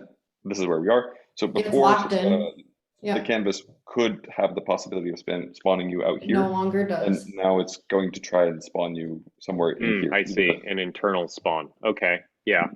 I thought that's what we had just agreed on, so I'm with John. Yeah, I'm just trying to formulate this. Yeah, no, that's how I was visualizing it. Okay. Where you like, so it's the same it's the same invite mechanism, but it's you might not, Yeah, like, now, like, I guess focus if you is were a in bit a more. corner though, so let me go on the, like, if you were right here, you can't, this no longer exists to you, this no longer exists to you, but this one is open, so you only get one invite, or I don't know, is it just next to? Yeah, anyway. Yeah, we got to run through this again because I need to picture it all, like, because we've got the temporal thing with these stages and stuff. So it's all right. So yeah, there's a lot of initial seed stage, like, is you get invited, you can drop within, like, we need some constraint on the, we have 16 by 16 seed grid. mean to you? The seed stage is we have 16 canvases and we need to drop people into the canvas so that doodling can begin. And once somebody is dropped in, they can invite other people, or we have some other mechanic, but I like the invitation thing to see if we can get that going. Yep. And then there is just, you know, get dropped based on wallet address within this 16 by 16 grid, you know, or some other mechanic that says that, like, your neighbor, like, I don't understand the difference between those right now. Actually, let's work that out. So like the spreading mechanic there is, we know that you could, within a 16 by 16 grid or whatever formulation of those X and Y's, if you have an invite, you can be randomly dropped on that grid, based on something, wallet address, something, whatever. Or there can be an adjacent block that is populated, like, somehow. Like, what are the difference between those mechanics, and for the user, how is that mediated? Is it, where is that decided, I guess? Or do we just need to pick one? To sort of rephrase, like, the difference between the canvas invite and the individual invite, or neighbor, let's call it neighbor invite. Basically, like, the purple is me. I can only invite a neighbor, or I'm Got it. especially saying, like, be right next to me, versus we're in this 16x16 space, and you're gonna land somewhere on there. But I just want you to, like, build next to me. But, you know, you go, like, do your thing. Yeah. I guess the difference between the 50% thing is that, let's say this is sort of where the build direction was going, like, towards down to the right over time, and pre 50%, it would, like, have the chance of spawning here. And then once we hit 50%, it would instead try and get steered back towards, like, here, like, to keep it within this overall sort of shape of some sort. But it doesn't have there's a boundary condition there. So the post 50% boundary condition can be determined by the, like, some, like, you know, you could just do a border around all of the land that is currently available, and now that's spread out. Some of it will overlap, or it'll create islands, like, either way. Does that make sense? So how the initial seeding takes place, I'm still back to that, like, okay. So how does that, there's neighbor and dropping, purple? so there's neighbor and canvas. How how do you get these invites? Yeah. Okay. One more part of this that I'm seeing is that, I guess, the first, when a canvas is blank, only a canvas invite exists. True. Yes. Got it. And then it plops you down based on your address. And from that point, you now have the ability to invite neighbors.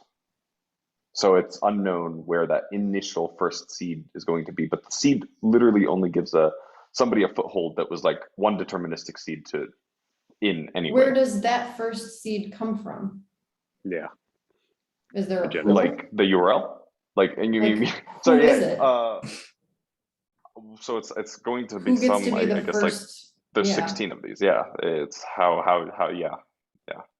I don't know. That's a good question. that seems relevant. Just two quick thoughts. On the seed thing, I think a token could make sense there. It's sort of like like a film-like thing of like you get a fungible token. That token gives you access to choose a space that you want to fill in, and then when you fill that in, you get the number. You get assigned to yourself the number of fungible tokens that are that you have edges, and then you can then use RUI or use your wallet to then transfer that to somebody else. Yep. So ERC20 on Polygon, Rainbow has full support for, so you can use their really fancy UI to like, send it to somebody's ENS. So that's one route. And then just real quick, the ideas on like boundary conditions are super exciting, but I just want to throw out that it's going to add a lot of complexity and a lot of math for the first stage. Say that again. What's going to add a lot of math? I just didn't hear the you. boundary condition stuff and like groupings. It starts getting complex. We're like, we have to do a lot of math and testing to make sure it actually functions. So just wanted to highlight that. Thinking it felt like math intensive because you have to make sure that there's enough within the boundary that. Yeah. And then I think also some complexity on the UI side of things because you have to start like treating that irregular a little bit shapes differently. and stuff. Yeah. Totally. Yeah, so maybe you don't constrain it, you just let the players constrain themselves and see what they do. Yeah, and I think it's a super cool mechanism, but we could also do it later when we have like the foundation built and then we're building on top of it. It's easier. Why would we you have, not? Game mathematicians who want to do this.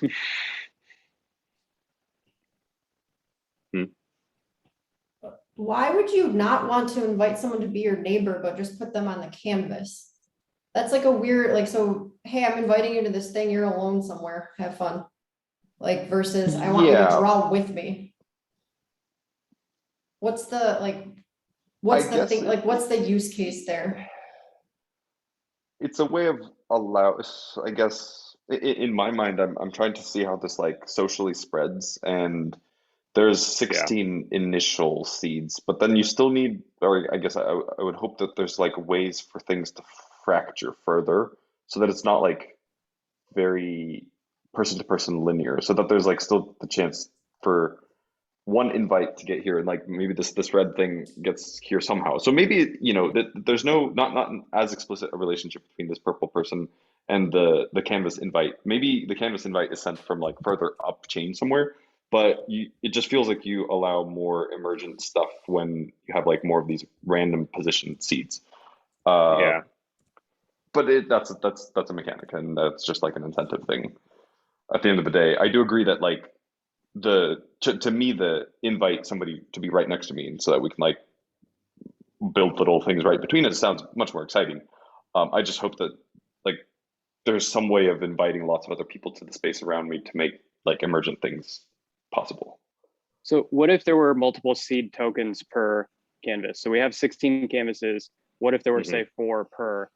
That gives you like 4, areas to spawn with. Those, yeah, and then you invite neighbors, which stays true to the exquisite, naming convention here too, because we do want to have the neighborness of it. But then if you do 4 or whatever number, they can determine if they want to like congregate or if they want to separate. That ties into the powers of 2 nicely. It's just right in the middle, like. There's a pretty even distribution. So that gives you 4x16, about 64 seeds, which feels nice. That like feels like it can go either way. I mean, we're getting back into like it's really funny because I don't do like the math stuff like you guys. So you're like, oh, that's good, and I'm just like, okay, like you're feeling into a shit. Like I kind of get it, but it's funny to me because I'm like, okay. There's like numbers in computer science that just like map to that stuff because it's I get it, but I don't feel it, so I'm just like weird. Okay, you gotta just learn all your powers of 2 by heart, and then you'll start recognizing these numbers all over the place. I'm like using a calculator. I'm like, okay. Why are these the numbers that are special?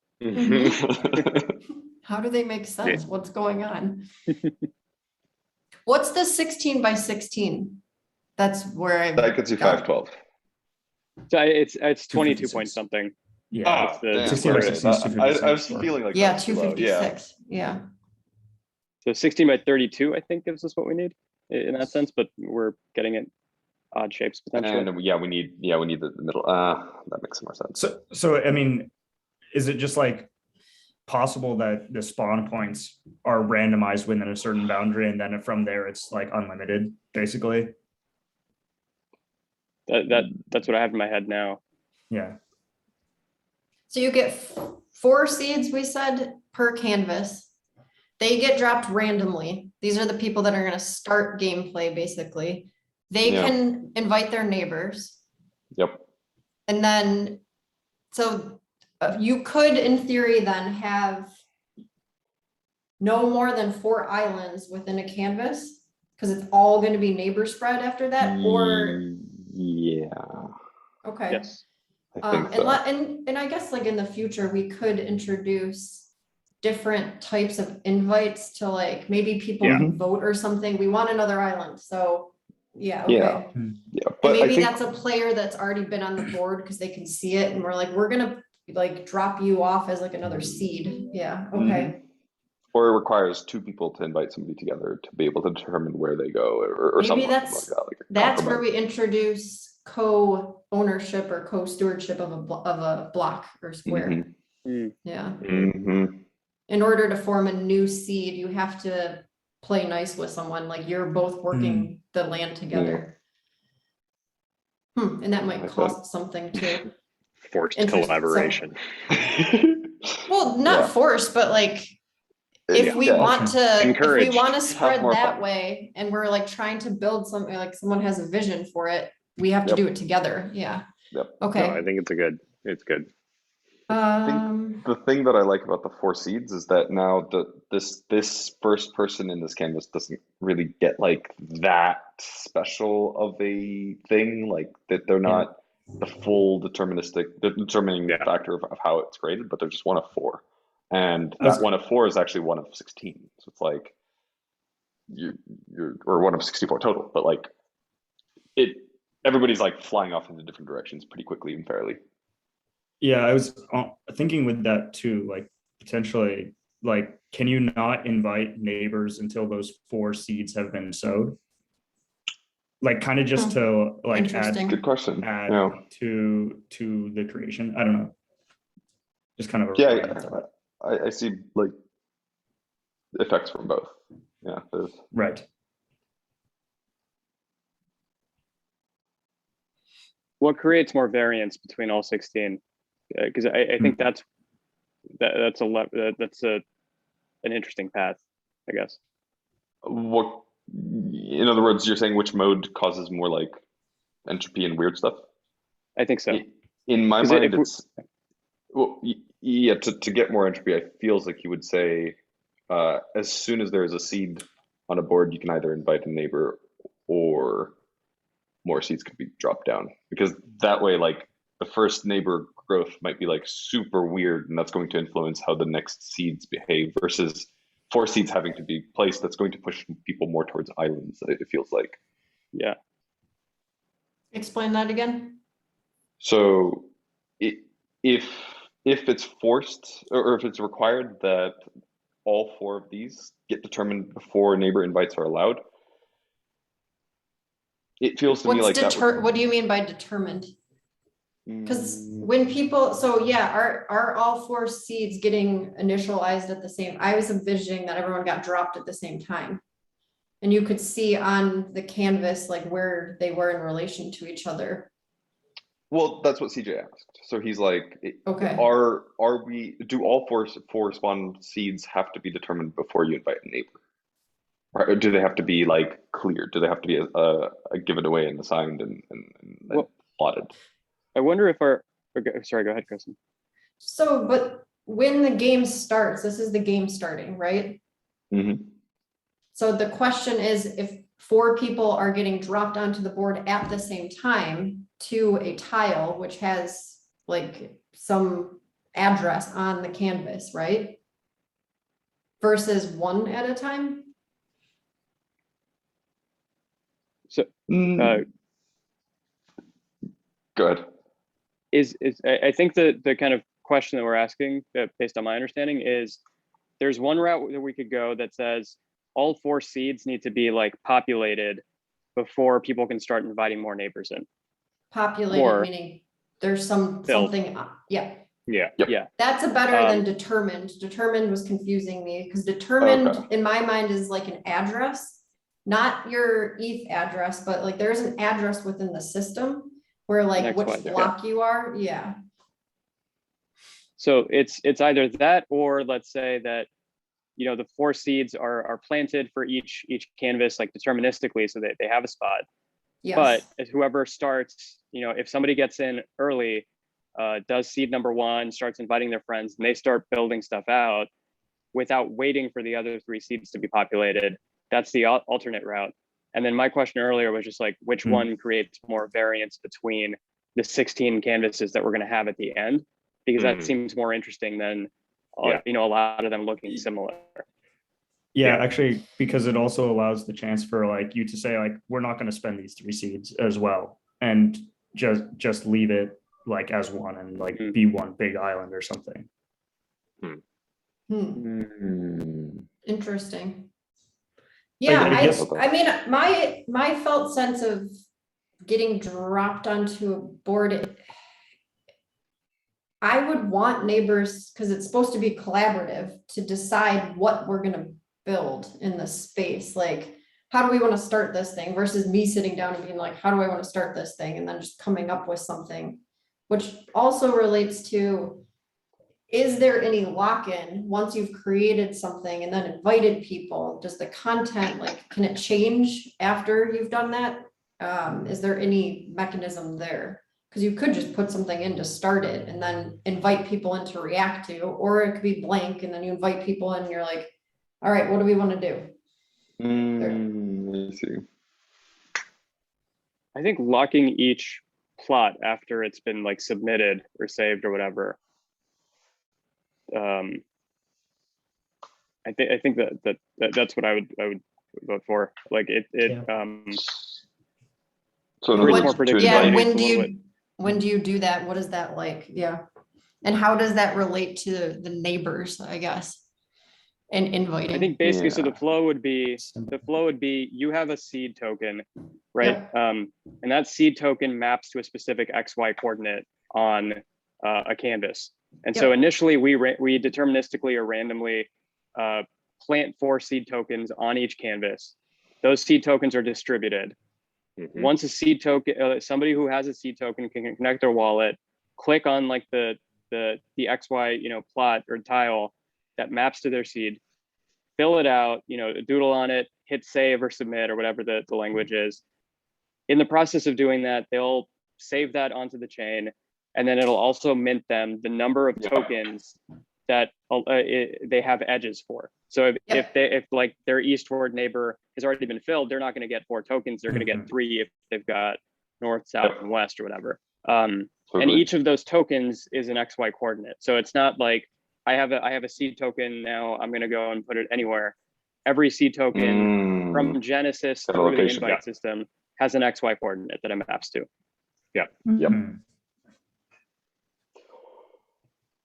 That makes a lot of sense. So it's like you minting your plot is what gets you the ability to invite people next to you. Yeah.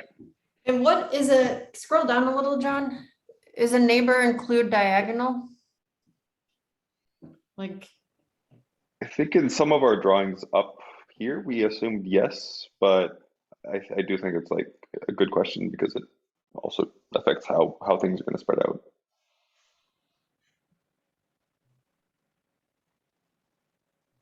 Yeah, I don't know. Maybe we can pro and con that. So we could come back to that. I mean, it's very specific, but that makes sense though. If you're a seed, you get dropped in, you complete your doodle, that's like the gate that you walk through. Once you've completed, there's some action that locks it in. Then you earn invites for between 4 and 8 additional tiles. Okay. And this token exchange thing has a few benefits because one, it like gets people familiar with the idea of like exchanging things and sending things. Like it's very clear that once you have an invite to a block next to you, that is, it's got like a future like potential of some sort. It also gives us the way to maybe resolve what happens when somebody else is here. Draw it in a different color. So I guess like in my mind, I'm wondering, can two people mint the seed token for that location? Should we call it something other than seed? Spawn. Yeah, probably. Yeah, spawn token. Because seed is initializing, like it starts gameplay like on a canvas, and then Yeah. I don't know. Like a plot or something, like when you, I don't know, when you buy a space for land for a house, right? Like it's a plot. Yeah. Is that what it's called? Yeah, maybe. Good terminology here. But yeah, the collision thing is an interesting problem. And sort of a related question is like, which token type determines the max supply and like the end of things happening? Because what could easily happen is somebody starts it, gets the extra tokens, and then just sits on them, right? Like they're done with it, or they don't know what there to do could be next. a time thing there. Oh, Well, to release them after a time. Yeah, That's to cool. release them, but if you were a seed and you didn't do anything and you release them, then what? So there has to be some mechanism, because you would just have one completed tile in the middle of nowhere. Yeah. Yep. So I guess Maybe another seed gets deployed. Yeah. One question would be, are we only ever creating a maximum of 500 seeds or whatever, plot tokens or whatever we're calling it? Or are we creating a maximum of 500 like filled things? And it's kind of a race to get to that 500 filled. So we might generate more of the plot tokens, and then it's kind of first come, first serve up to 500. That I was thinking of it. That sounds nice. 500 like doodleable like plots. Yeah. So you could have worthless like plot tokens, which we could auto burn once like the 500 max is it. Yes. Cool. Can you rephrase the difference between those two scenarios? I'm not sure I caught it. Sure. So in one scenario, every time somebody goes and fills out a doodle, hits save, they get X number of tokens minted to them for distribution as an invite, right? That over time, do we want to cap that to be 500 seeds have been minted, and once, you know, even if I'm coming in late and I've filled out a plot and I've got neighbors open, but 500 like, you know, plot tokens or seed tokens have already been minted before, we say, hey, cut off, you can't invite any more people? Or do we say, here's the invites for you to hand out, first 500 to actually come in and fill them out, or who get to stay? Yeah, I see. So the 500 is more about how many tiles have been stamped onto the board rather than like invites sent out. Yeah. So that first token isn't necessarily a foolproof or guarantee that you'll be able to go in and fill it out, because there's still that time element of being first to 500. So it's an invite. It's a potentially it's an invite that might go away because like there's things happening. Right. That incentivizes you to not sit on it too. Yeah. That feels a little more like entropy generating.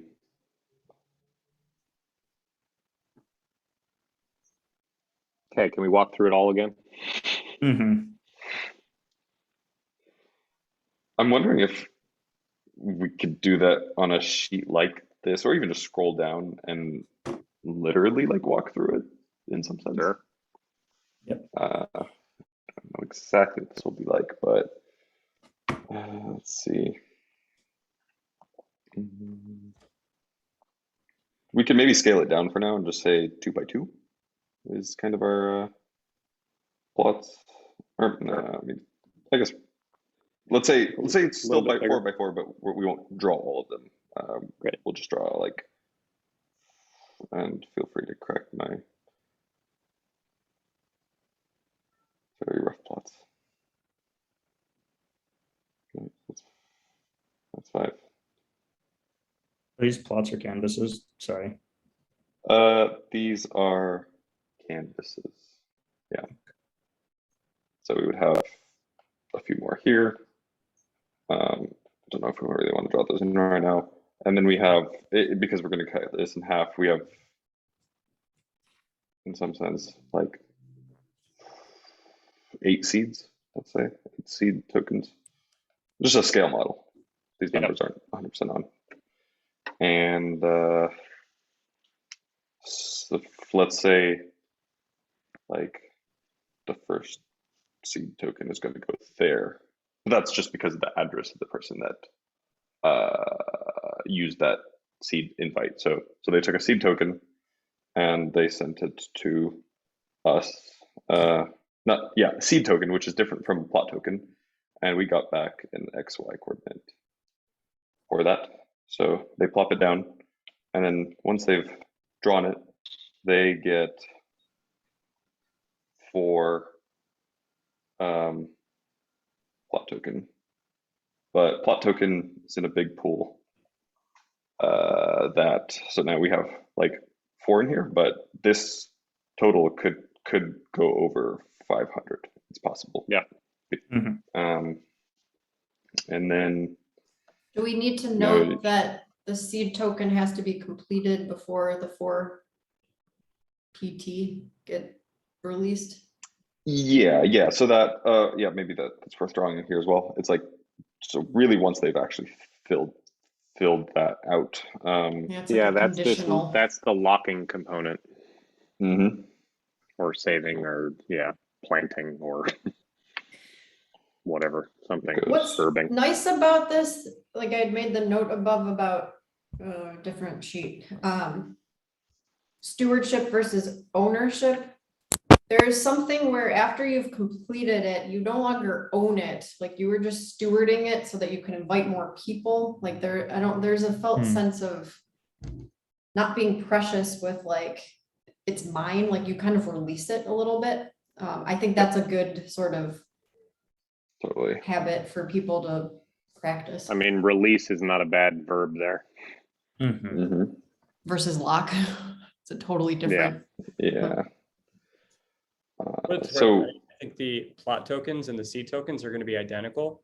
It's just that we'll probably create the seed tokens essentially in the constructor of the plot token contract. But they're the same type. Just want to make that clear. Yep. So really, a seed token is just a plot token with an XY coordinate baked into it, but it comes from a pool, and the XY coordinate is determined by your seed instead of the place from which you are minting it. Which, like, so the seed token converts you and gets you that red thing, that red dot, but then a plot token, which is one of the 4, is the same thing. It's just already got an XY coordinate because the red one has one. I think, I think everything has an XY coordinate, right? So what I'm saying is just that the XY coordinate in the seed token is determined by the address, and the XY coordinate in a plot token is determined by wherever that original seed token was placed, which again is down to the address. Yeah. Cool. So then this blue friend of the red exchanges their 1 plot token for the like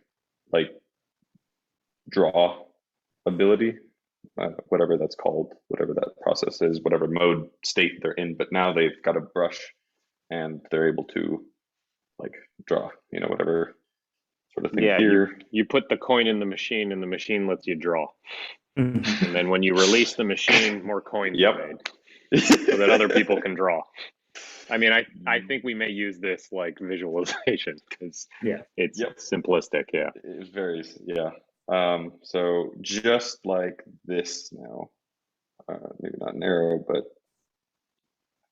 we again lock / submit / release. Yeah. Just trying to tie all of the concepts together in my head. And again, that in turn will give us, well, in this case, actually, we get 3 plot tokens back. And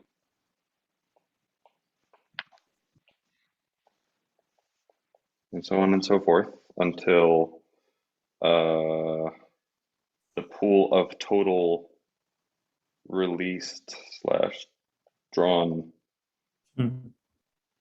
is equal to 500, and then something happens. Yeah. I have one question, and it's more technical. Is like, how do we make sure that the person who just received these 3 plot tokens like can't spend them? I think we bake it into the address or bake it into the token metadata that's on chain. Oh, okay. Just So you basically simple, say like this person received this and now they can't spend it. Yeah. Okay, makes sense. What do you mean by spend? Rather like release it or use it to get the draw ability. Is like they would be holding that token now until they send it to someone else. So they shouldn't be able to spend that particular token to get that ability to draw in that spot. So I think it was more just like on the technical side. Does that make sense? No, I'm still missing what the difference between, I guess, spending and like. So it's this. Oh, go ahead, Shahruz. Oh, sorry. Yeah. So up here on this blue section, we had this like spend 1 plot token to get the draw ability, right? Yep.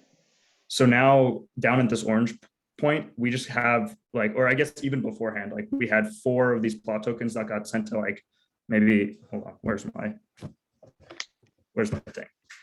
Like just to kind of put like addresses to this stuff or like simulated addresses is like, this is going to like person A, right? Now A is actually going to send like this plot token to like say B, right? And now B is actually spending this plot token. Yes, that's right. Basically what I'm saying is what prevents A from spending that plot token? Oh, well. It was more like technical, and I think what Shahruz is saying, like there's a way to bake this into the contract. Yeah, I guess is that way different from the fact that they like the token has to leave your wallet and go to the other person's wallet, so that there's just like an enforced scarcity of 1 per token, or is there something else that makes this like fuzzier? I think it's basically how do we solve that problem of like you came in because you had one of these plot tokens that gave you the permission to do this, and then your action then leads to you getting even more plot tokens. How do we prevent your immediate next step from being, I'm going to fill out my own neighbors, get even more plot tokens? Yeah, it's like the enforcement of collaborativity. Got it. Okay, now I see. Yeah. So there's a couple. Or go ahead. Oh, I was just going to say, Shahruz, what he initially said is, I guess like within Ethereum, we kind of experimented with this, even with blocks. Like there's a way you can require certain things like be the case. So you can say like require that like the person who created this token now can't spend it, kind of a thing. Yep, got it. So I was really having a hard time telling apart what you meant by like spend and send, I guess. But yeah, Yes. there's a big distinction because you really only want to be able to send, and then you want to say that your friends will spend them, and spending them is exchanging them for a brush. Yeah. So if we wanted, we could do it also on the contract that when you mint when you submit, sorry, I want to use the right language.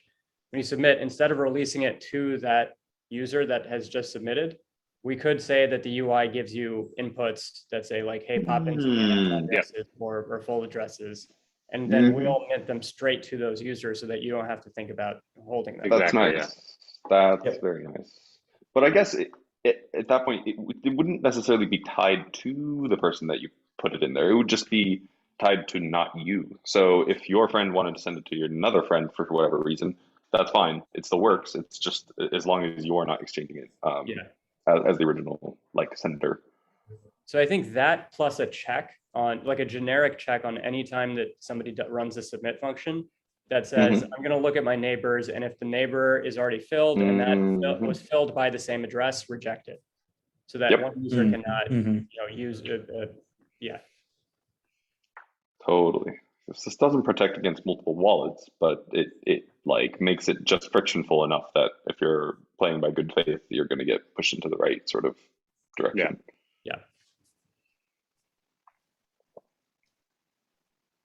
Yeah, is there something here with the overlap problem that we had before now, that like something in the, so that UI makes sense. You have like, you submit it, and then like in the green here, you basically get an input, and you put something .eth or whatever, 3 of these or whatever. No, not that. 4 to 8. Yeah, well, 1 here. No, I guess one to anywhere between 1 and 8, really. Yeah. Or 0 too. Yep. Or 0. Oh, yeah. The whole range.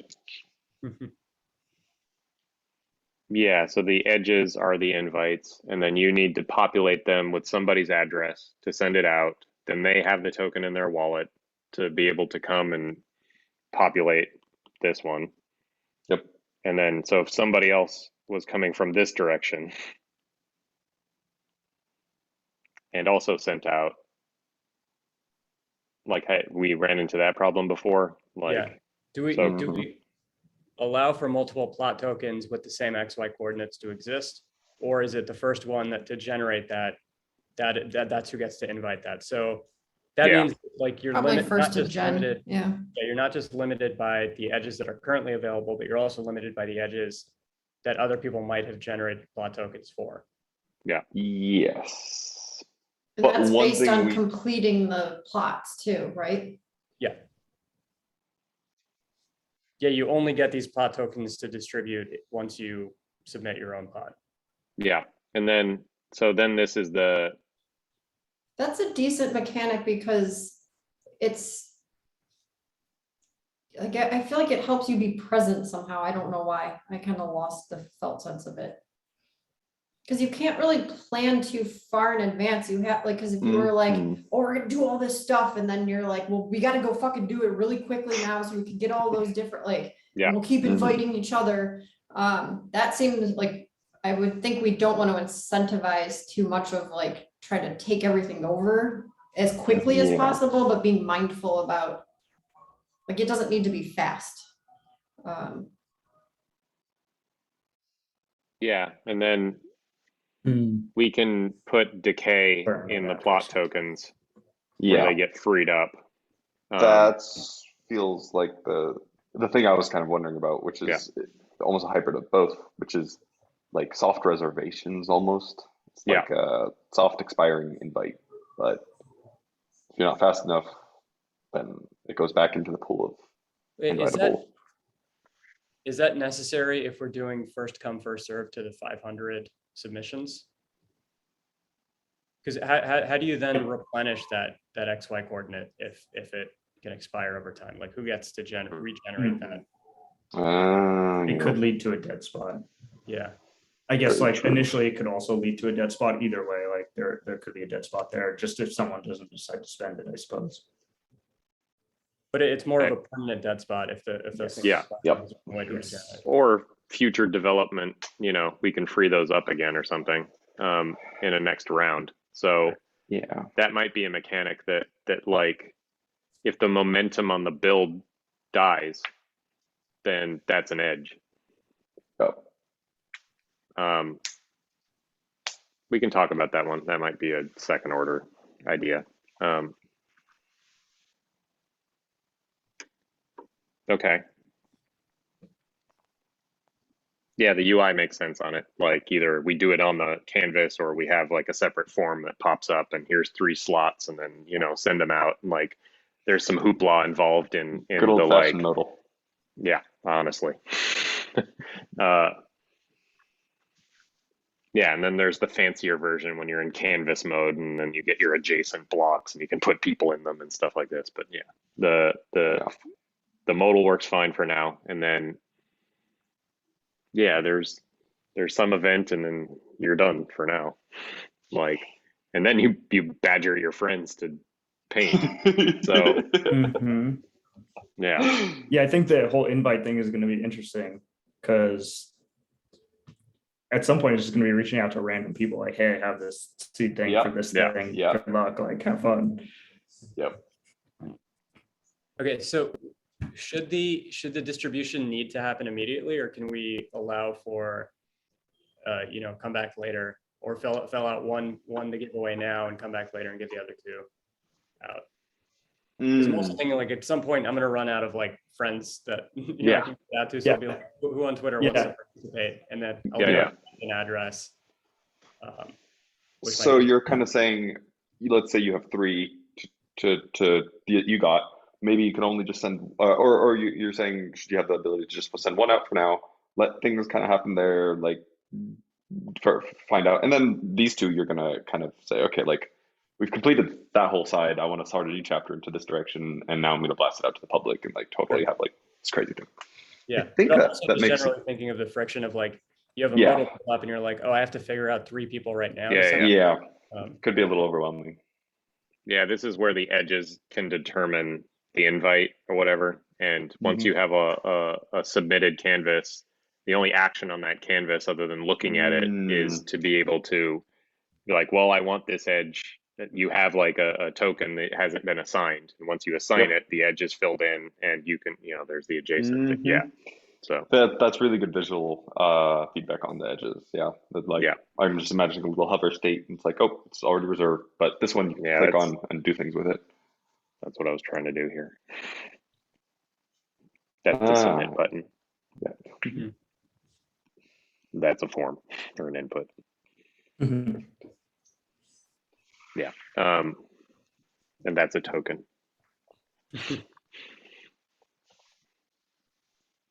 But yeah, how that actually, could be modal per edge, we can do this however.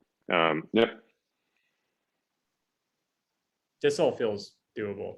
Like so here. That was my next question. Have we quagmired? I don't think so. I feel like a lot of the things that scared me are like less scary now. Okay. Like there's more. We have a lot of questions, but we've at least like trimmed down some numbers and some like the pretty one directional flows that like things will happen in. This feels. I'm actually like kind of curious because I feel like once we start building it, there will be more things that will be like, okay, like can we do this now, and just kind of like actually just like put it into practice right then and there, rather than trying to like almost predict how the mechanics are going to play out. It's kind of like build it, experiment with it ourselves, and be like, okay, like this would be fun, and then like, put that in and experiment until like finally we have like more like the full blown thing that puts out. Yeah, like this feels like a really nice foundation, but it also like really doesn't make any statements about what happens next. No. The minimum viable structure thing, right? Yeah. I think we're just stress testing our logic, like to make sure that what we're building is like conceivable or plausible. And then when we invite other people in, we have like sort of the shape of it that we're all holding and like kind of a direction to go so that we're not like aimlessly just building nonsense. Yes. And then, I mean, this is a fractal of what we're doing with the larger like relational thing, which is why we've been hesitant to sort of like grow it, because we're like, what's happening now?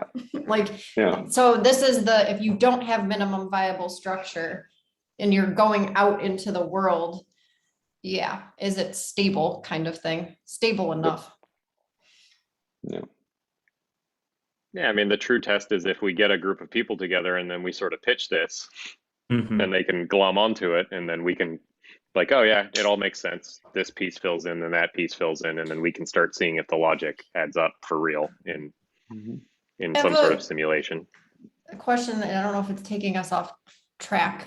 What's the nature of the doodling? Does that make sense? Like, is it just free form doodling? I was kind of wondering this too. Yeah. I was like, is it going to be text? And I'm like, draw it that way. And then like people start drawing I'm really or is it curious, just draw? Because it could, I mean, different, especially different artists, different ideas. Yeah, it almost seems like different like canvases are going to have very distinct things, and I would be almost curious, like, can you view what other canvases are doing, or just completely black box it so you're like, whoa, like there's this reveal, I didn't even know there were like really these other people or something. I think that's going to be some of it will get shared, but I think they need to be visible to avoid social confusion, because then you're sharing links out and then people are being like, wait, I can't see Okay, okay, Needs to be okay. some way to communicate that. Yeah, I think that this is back to the idea that you're creating a global civilization, but you don't know how it connects yet.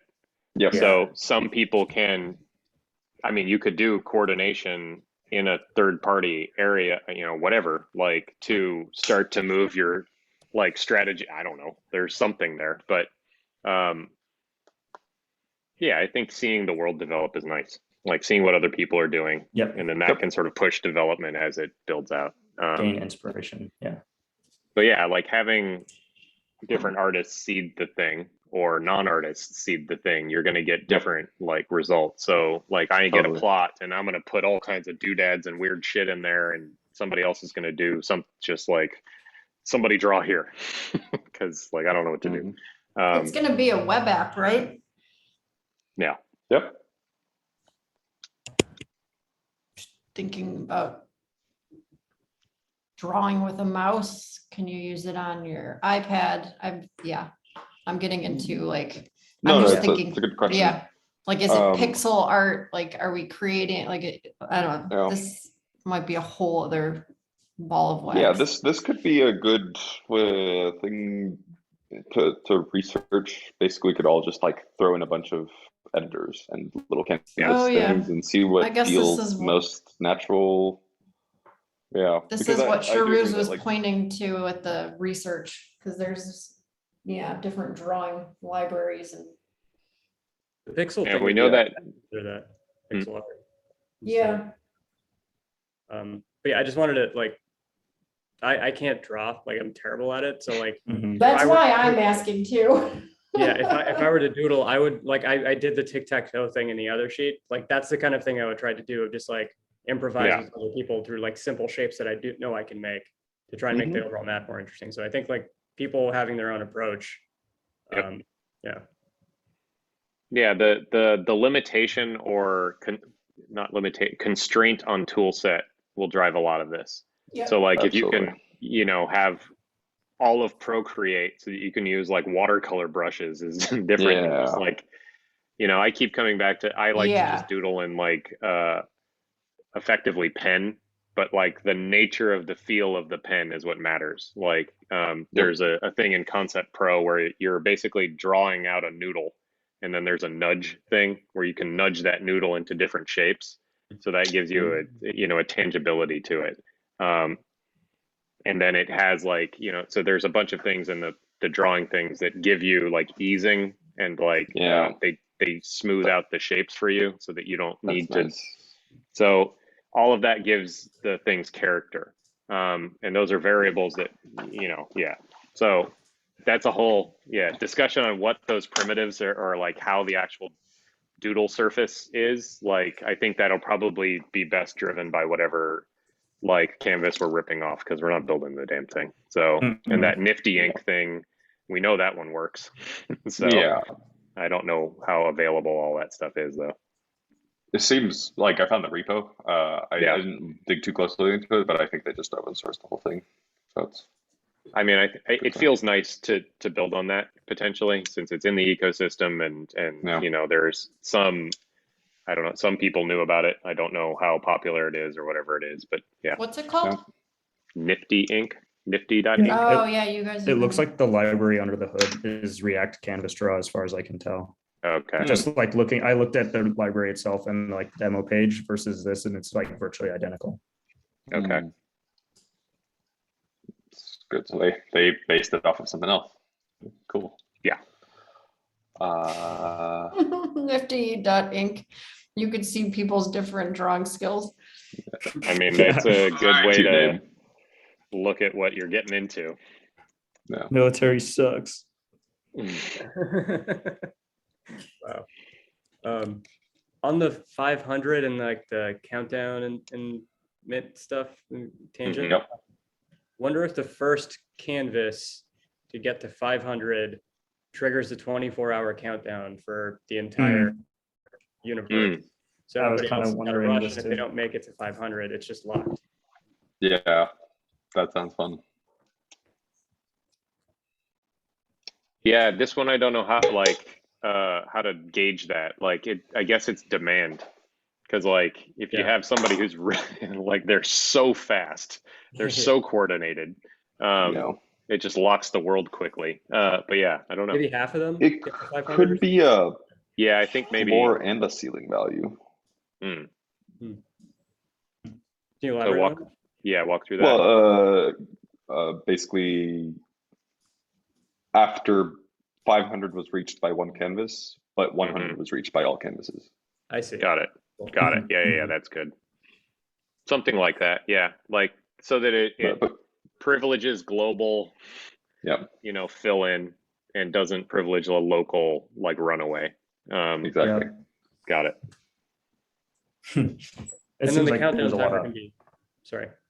Oh, I was just going to say, it seems like there might be like other mechanics that can emerge from there, like Absolutely. in the future, probably, where it's like, oh yeah, like once you reach 500, it actually unlocks for everyone to just go wild for 24 hours. Like chaos, generative chaos. I mean, all of these, like, if there's enough energy in the system that some ridiculous random condition we figure out in the process of doing this, it unlocks frenzy mode or something, and then that gives you like, I don't know, it opens up a land or something like this, and whatever gets made there, and then that's a canvas that everybody shares out or something. Yeah, I don't know, all these things are great. You get 10 seconds to draw whatever you want on the entire map. Yeah. That's great. It just introduces graffiti. You've got these like monuments, and then I mean, so that one's nice because a graffiti mode where like you could go mark up somebody's like really beautiful nonsense. Like they've created like the Acropolis, but it fades over some amount of time. So like it doesn't actually like mess up the thing, but you more like an annotation for a little bit. Or yeah. Like a little, oh hey, look here, or comments like feedback, like oh, like this was delightful to look at or whatever. I like that model too, the positive version. Yeah, cool. I mean, I'm imagining like Battleship as being like season 3 or something. Oh, that'd be so sweet. We've got XY coordinates on the other one. Yep. 16 world Battleship. Holy crap! Yes.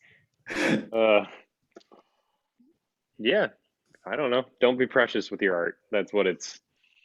The act of making this stuff together is what's important. The output is just, what is the output's just the output. Artifact.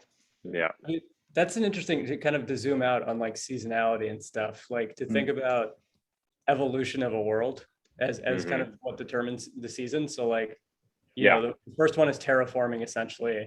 The second one could be like weather effects or I don't know, but like at some point life emerges somehow, and then at some point all the living beings go to war, and it's universal war or something. Like just thinking about the evolution of things, it seems like a cool way of doing seasons. Yeah, absolutely. Yeah, I think the mechanics add, like the mechanics are only available to the level of coordination. Like the complexity is only it corresponds directly to how the community is like coordinating. So higher coordination, higher complexity. You try to push something beyond that, it's just not going to work. So like, but yeah, you could, if you have a really coordinated community, you can get like a pretty in-depth simulation going. I mean, that's I think a really good sign of success if you've got all kinds of crazy shit like that. Especially if you can coordinate the like world physics and get any sort of agreement on that. But we're kind of doing the loot thing, but approaching it from the exact opposite angle of like, let's start with like space and environment, land, and the evolution of that, as opposed to let's start with items and then anybody can do whatever they want with it. Ecosystem model. I think it's good. Then the loot can come in there someday. Did you know that with Nifty Ink you can do the replay? You can watch how someone makes something. No, that's cool. At least on the site. I don't know how people are making the stuff. I think that they're SVGs let us do that by default, right? Because baked into the SVG format is like here's the path that you have to draw. So Yeah. I guess I This is just what never you were realized talking there's about, a Dave. order baked into that too, or maybe that's the one thing that they added. So I remember it as like a list of lines or a list of paths, but Yeah. Yeah, they introduced time maybe or if you just something. keep index on the paths, and boom, there you have a replay. Where my mind went immediately as I'm sitting there doodling these SVGs, and I can feel the math being written, and it's just a log. Like, you know, if you have that log, you can play it back, Yeah. which gives you like Yep. scrubbability if you add a control for that, which can give you Yes. animation potentially. and Yep. all kinds of little weird shit. Oh yeah. Yeah. Oh my gosh. Yeah, the animations maybe like There are some great drawings on here. Sorry. Totally. I mean, people can do crazy stuff with these simple tools. They'll sit there and just tinker and tinker and tinker. So I don't know if you could do it on the iPad because it'd be so much easier. You can. It works on the that iPad. feels like a really good thing to shoot for. Like comfortable to use on iPhone, iPad, and a mouse, basically. Or trackpad.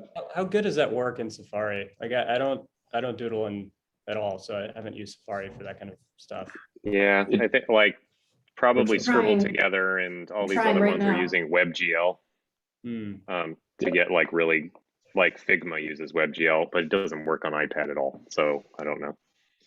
Basically, it depends on the library. There's like terrible implementations, and then there's implementations I've seen that are like pretty good approaching native app level. And they feel good with pencil and like finger as well. Usually they treat it differently. So usually the library is like, oh, you're using pen versus you're using your finger. Because even like Apple Notes doesn't let you draw with a finger unless you're in a particular mode, or like it does on iPhone, but I'm not sure if it does on iPad when you have a pen, because it like does the calculations of paths differently. Setting. You can, okay. yeah, which I turn off because if you're like trying to scroll, yeah. Yep. Nifty Yeah, it's Ink not- works very well on an iPad. Yeah, it's not bad. And you can, Good there's news. lots of little things, like you can change how big your brush is. Whoa, that's really big. You can have a grid in the back, so you could do pixel art if you wanted. You have like infinite number of colors, it seems like, I think. Mhm. Yeah, like all the colors. Yeah, this is where color Undo, pick up. clear, save, Yeah. play. You could see how you did it. This is Wow. cool. This is nifty. Mhm. Let's see if we can. And this figure is out- brought to you by Nifty Ink. This is the longest commercial ever for Nifty Ink. Mhm. 2 hours and 30 minutes. What were you saying, Shahruz? I'm gonna see if I can figure out what library they're actually using, because maybe we could see the exact same thing. That'd be cool. Didn't you, was that just React Canvas Draw, or was that with just, they've got a front end on top of it? A scaffold ETH build for creating an NFT platform that scales. Cute. Fork the code here. All right. Kristen's doing it. Don't worry about it, guys. Guys, I'm a developer I now. didn't really tell you like- already. I forked it. It's good to go I already built everything you were just talking about, so what's next? in real time. This I is great. really like this canvas. This feels so Yeah, it's not bad at all. yeah. Packages. Wheelio? Is that it? Build, instead of builder, it's boodler, like hodl. I guess that's their nod to that. There's contract library. This is interesting. Okay.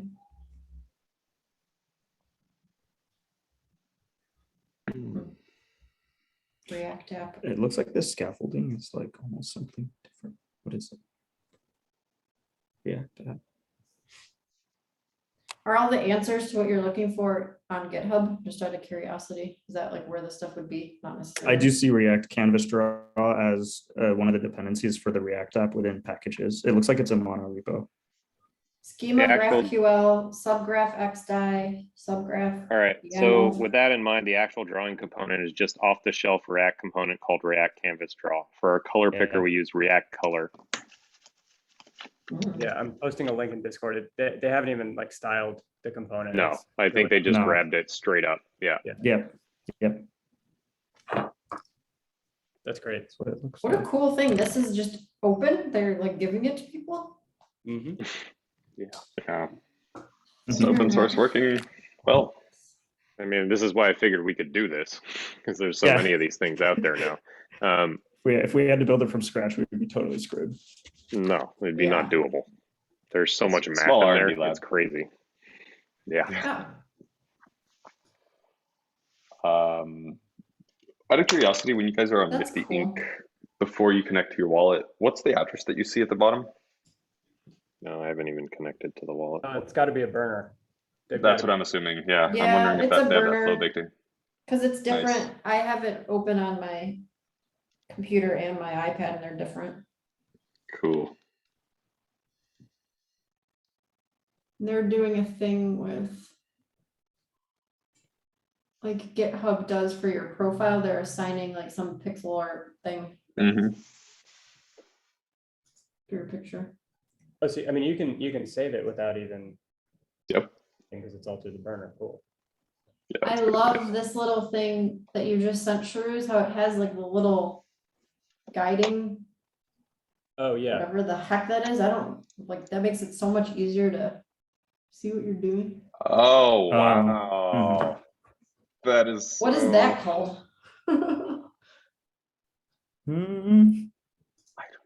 It's like a vector of the direction that it's going, I guess. Yeah, vector. But I don't know what that's called.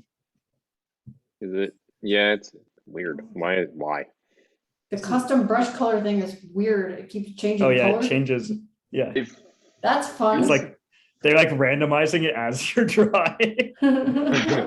Yeah. It's so fun though. Wait, I want that. No, I wanted that color.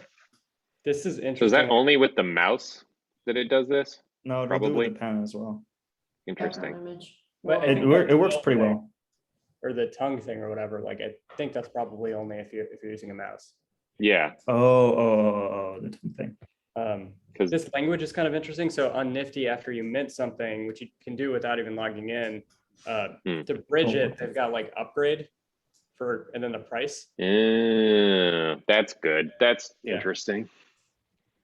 yeah, It's good language. I mean, I guess it's good language for instead of like bridge to Ethereum, which doesn't, relate to anybody. Really.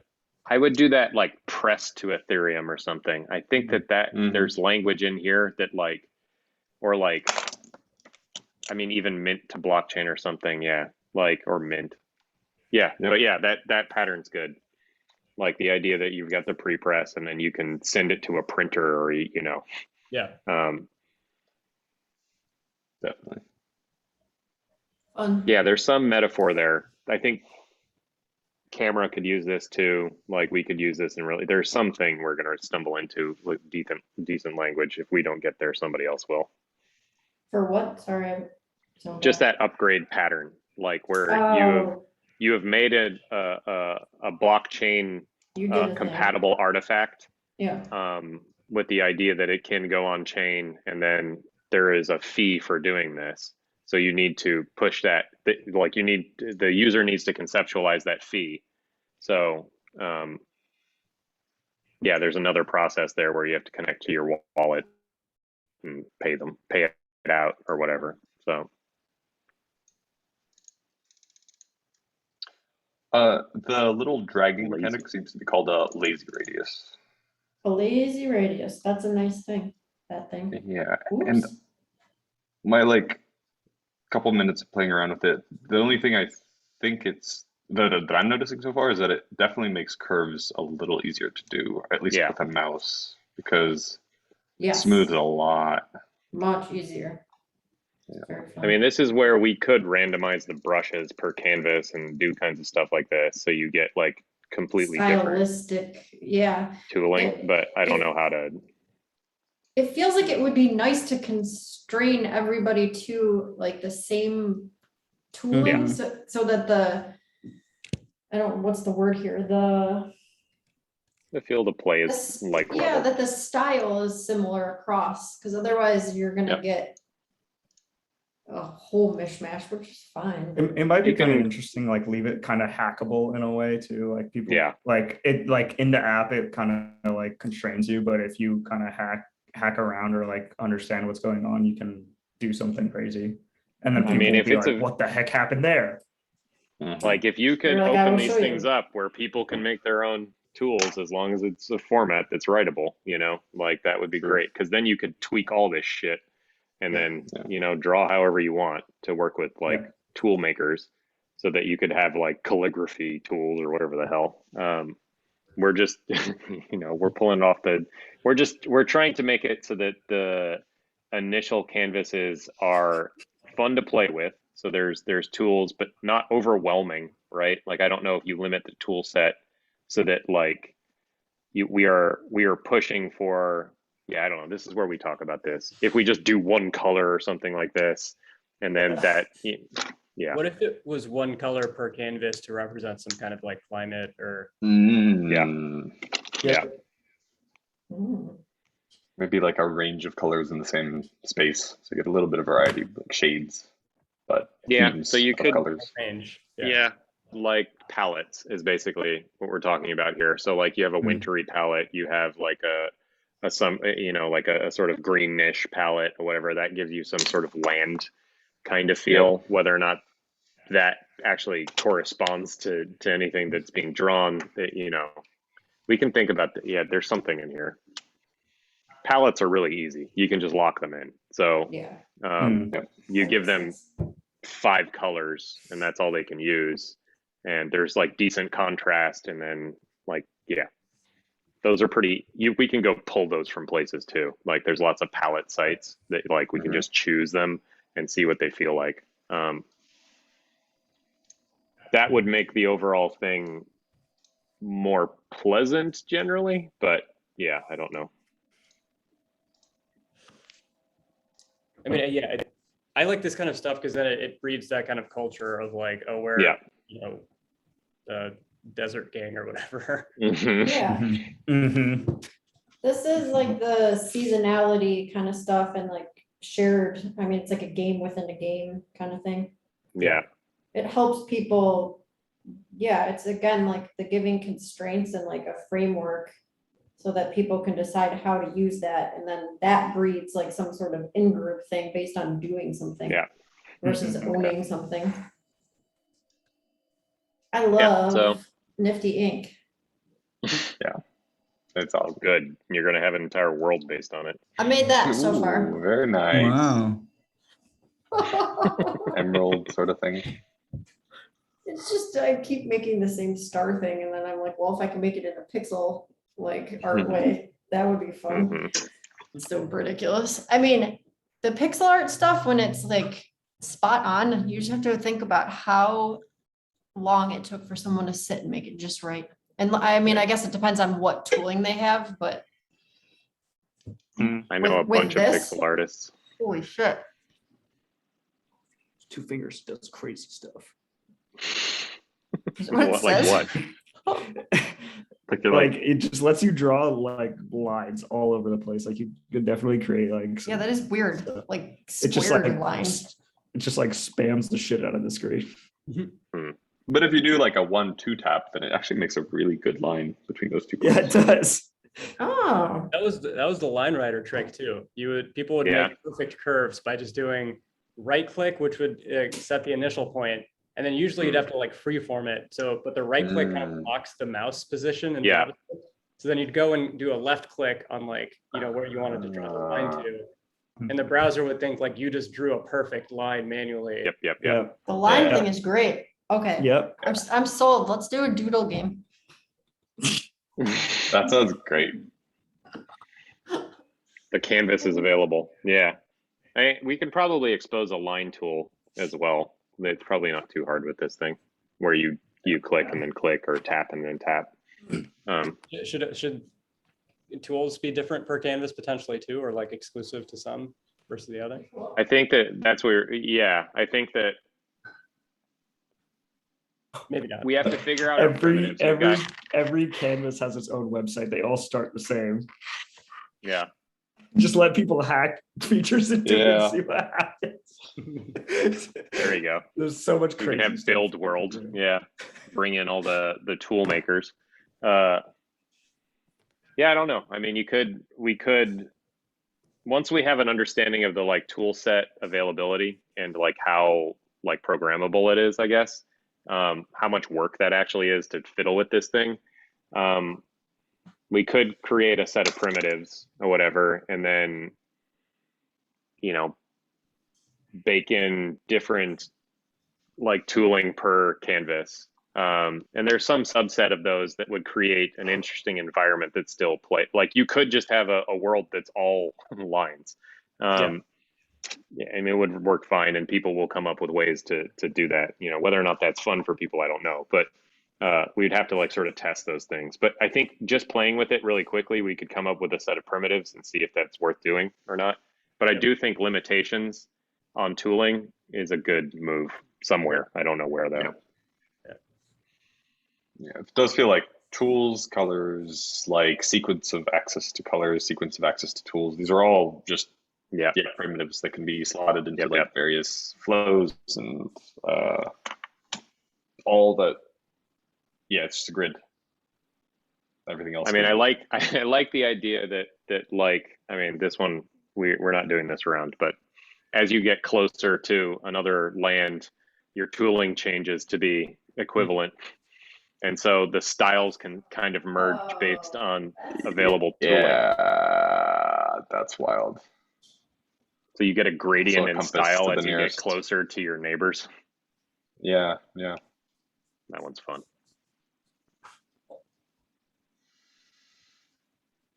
Okay. This is nice. Nobody's gotten up to go to the bathroom but me, so that means everyone's I've not drinking enough. Multiple times. So CJ and I are the only ones that are hydrated. Yeah, I'm like a camel. I don't need to do that. I know what's important. What? Figuring out exquisite land. Exquisitive land. Mm-hmm. Exquisitive. All right, what's next? And initiate. I was gonna say I have to run, but also I'm curious on a couple things. I don't know what's next either, but I am very curious. Like, where are we gonna start? Like building. I think there's still some stuff leading up, but I'm also like kind of curious. Like, do we just set a date and then like the lead up is the lead up from there? I'm just ready to start. Yeah, I think we're close. Like, I don't know. Are there any known, like, can we think of any known problems, I guess, technically, that we haven't figured out that we might need to, or do we just wing it from here because we've got the guts? What's really nice about this is that all our SVG stuff can go on chain. So it removes the complexity of having to think about IPFS or other servers or any of that. Wow. I mean, on the tech side, I'm feeling pretty good. Like we got a handle on it. And then like story side or world side, like the actual builds, I think we've got plenty of stuff to play with, and we've worked out the like meteor componentry on the, or like mechanics and stuff. Like we generally know how to populate a world, and then getting together and like actually hammering on it, we'll nail all that down. We've got like interface wise, I can't think of anything that, like, we only have a few, like we need the canvas view, we need the actual doodle view. We're going to pull that from Nifty. Messaging copy around inviting and like what the next step is, just like little guideposts. But most of it seems like there's really only one flow. And once you go through that flow once, I think it's going to be very obvious like what's going on. Yeah, the flow will lay itself out, and then we'll be able to compress it as we get it built. And then I'm happy to write all that. That'll be fine. I'm not worried about any of that stuff. So like languaging and stuff like that, I think we'll figure out as we go. We've been doing it already. I think, so then it's like, yeah, go ahead. Sorry. No, having some kind of scaffolding in place would be good. Like, 'cause there's going to be some complexity to getting, like what is our core front end architecture that enables us to build this stuff in a component test easily. I think that might make sense to do async and just have it ready to go so that we can kind of just like, have all of our stuff in place in this jam and like get into flow states quicker instead of dealing Set with up, the yeah. yeah. So I think that might also mean that like wireframe kind of stuff might be good async prior as well, so that can lead Okay. into scaffolding. But I mean, open to whatever. I just kind of thinking of, I want that like session to be super fun and just like flow mode for everybody. Yeah. Makes sense. So we probably I've have got to like run, one. but I'll catch up later. Cool. Yep. Cool. Cool. Cool, man. Later. So it sounds like we have one more kind of planning session after this. Okay. Presumably, maybe if we get people excited about this before that point, they can come to that planning session. Yeah. If there's somebody who's like very much like, oh yeah, I'm probably going to be there for the building process. But it's not the build yet. It's still just like kind of wrap for it. But yeah, I guess if we put a date down soonish, I think things will kind of sort themselves out Fill in. as we lead Yep. up How to many it. people are we trying to get to with that, like ideally? I can't. I mean, I don't know what 6 the to interest 8? is. Yeah, somewhere in there probably. Much more than that. 6 to And 8. if we've You not said? all worked together, it could probably. I don't know. Yeah, but that's just my gut feel on like where Yeah. it would go from a little, because us 5 like would be able to. We already know we can like commit and sort well. An idea of like kind of having each one of us at least facilitating communication between ourselves and that person, in the sense that like it's a 1-to-1-ish ratio, instead of like tripling the group size and then having like communication stuff. Yeah, then we have to put in middle management on communication unless we all work really well together. I mean, I think Well, and how many people who have people do you done need to build it? Web3 too? projects Yeah. before and are warm. I don't know. Do we want to Not figure out more. specific areas that we all want to focus on as well, so that we can kind of Everybody hang up. Well, it got really laggy, and I Yeah. was saying things, and then I was like, "Why is Yeah. no one responding?" Yeah.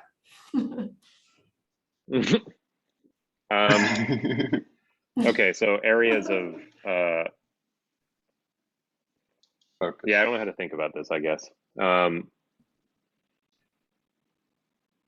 Yeah, maybe we need one more of these. Like we just did a heavy session on like the world, and now we're like talking about inviting people into. I'm like pretty tired, I think. So I think the next round of this, like we do another session that is basically who's coming in, what do we need for them, what do we need to get going, right? And then we can do some async scaffolding stuff in the meantime, or we can.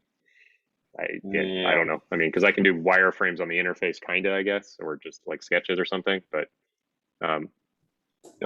yeah, I don't know. That feels right. Yeah, where we kind of break out the rough plan of what we have already, what pieces are going to be roughly done by each other, and where we have like maybe like gaps that somebody from the externally can like fill in really well. Okay. Like it basically comes down to front end and contracts on the dev side, I think. I don't think we have any other components. Pretty much. Yeah.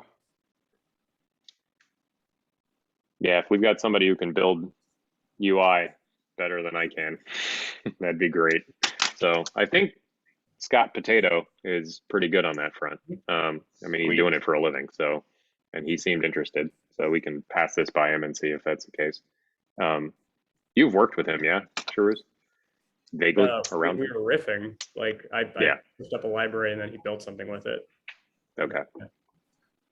But no, I get a good sense that he'll be fun to work with. Cool. Yeah, I mean, I think that's my biggest worry is like filling in that gap. But I mean, I know we can all figure it out. But it would be nice to have another like UI person on this. Yeah, I don't know. Cool. Okay, so just next one. So, all right. Are we preparing anything for the next session? What do we like? Because we talked about async stuff. Do we want to get the dev environment set up, I guess, basically minimally, or like the components of the dev environment, yeah. So like the research, I Yeah. think that Shahruz has been talking about, that makes sense. So we Okay. can talk about it together, Yep. because we don't need to research together. Yep, like yep, yep, what- yep. Yeah. do it on the fly. So what I Yeah. can do there is within the relational organization, just set up a new repo that we can Mhm. start, I think I'll do the monorepo format so we can put can't say that, put both of our contract package and our front end package into that same repo. Mhm. That sounds nice. Depending on also how we want to build it, like I can set up the Replit stuff just to have it so that we can hop yeah, into a screen share type of thing pretty quickly on the day of. Cool. Yeah. I mean, I'll mock up some interfaces, like get some primitives on the screen, and then yeah, a lot of that stuff we can do on the fly though. So, but like having any, if you guys need anything visualized on this thing interface wise that wasn't clear on the, like in the sketches, like I think let me know and I can sketch it. Or one thing I'm curious about is going to be, and maybe it's easier to find references instead of like trying to wireframe it, but like yeah, the feel of the canvas, like as you're hovering your mouse over, is it like highlighting squares? Is like that kind of stuff informs like what tech we use to build it. So and anything we can, to drill on and what we want there, I think would be helpful. That'd be good. So technically there, yeah, figuring out how that's actually going to work. I guess we can do it from what's available versus what. Yeah, so like we know that we can use Nifty in that canvas, like on a zoom in for a block, and then it's like moving through. Like I know the SVG panning canvas stuff is available. I'll go look through and see what kinds of things are there, and then maybe send them out. I don't know compatibility wise. Maybe whatever's on the Okay. shelf we can take off the shelf is just what we start with and Yep. customize to Okay, cool. I'll dig through that stuff. Yeah, I'm gonna look into and like propose, I have to think through what this would look like, but having a centralized Discord server for not exquisite.land, but for the broader relational or whatever we're calling it. So I'll kind of pull something together to propose that so that people have a place building and then later playing where people can come through and have it as like sort of a landing zone. Definitely. Yeah, and then people can build their own from there. Yeah, gives them a jumping off point. Cool. Yeah, and then we're gonna put at least these 3 videos if we get through the planning stage. This next one that gets us to a build on buzzer.life. So that's coming up. I mean, we got to clean that up some. I think just dating all the posts and then adding some CSS and making it look decent is fine. Yeah. So just kind of pondering date time stuff here is like a follow-up call on Monday, Tuesday, something-ish makes sense. And then like optimistically saying we're trying to build this thing next weekend, like the live sort of session. Do we want to 2 weeks out and sort of stagger it? I like it. Next weekend. Is that the cadence? Tentatively, kind of. I think that's good. And then if we run into roadblocks on Monday that are like, if the building blocks are not coming together, then we give ourselves another week. I think that's fine. But tentatively next weekend should be fine. It also may be invitationally if it's too close up, but I think we can start pinging people. Yep. So I'll message CJ and I'll just put it in the scheduling channel Monday or Tuesday. What time? Like 3, 4, 5 or later. That'd be good. I've got a call with Pascal Monday afternoon sometime, but that's earlier. move aroundable. Okay. I can do anytime Monday, and then Tuesday I just can't do 2:30 to 3. Okay. That I'm good. So why don't we say Tuesday 4? Why don't we say 4 for both times? Is that? Yep. everything Yep, froze, but Monday, okay. Tuesday at 4. Yep. Yeah. I think CJ said he was available on Monday and Tuesday too. Where'd he go away? Yeah, he's gone. We're gonna have to upgrade our internet connection. Yeah. I'm also taking 13 through 17 off, so I have like a nice 9-day window for which to probably get lost in some of this stuff. That'll be fun. Oh yeah, CJ's in town. When does he get in town? The 14th through the 17th? 15 to 17, maybe 14 to 17. Yeah, that's a 3-day window. I think, yeah, we are gonna have to upgrade our internet. Yeah. Mhm. Weird. Wait, sorry, I missed that. What day is CJ up there? Because I might try to come up too. That's cool. Yeah. Yeah, A little 14 double checking, to but it's either 17. 14. Cool. Yep, I believe. I'm checking. 14 Yeah, it's morning 14 to to 17. 17 evening. Yeah, right now I think it makes that work. Nice. Cool. That'll be fun. We'll buy a hotspot. Buzzard buys a hotspot. A new chapter. Cool. Yeah, I think we can figure out all the rest of that stuff on Monday. Seeing if everything comes together, and then yeah. Sweet. I'm stoked for one. It's super fun. Same. Yeah. Just wait till we can All right. draw. Yeah. And it's gonna get really fucking wild. Everybody making bad doodles. Good sign. Yeah. Cool. Cool. All right. Till Monday. Till then. Yep. Bye-bye. Bye. Bye. So yeah.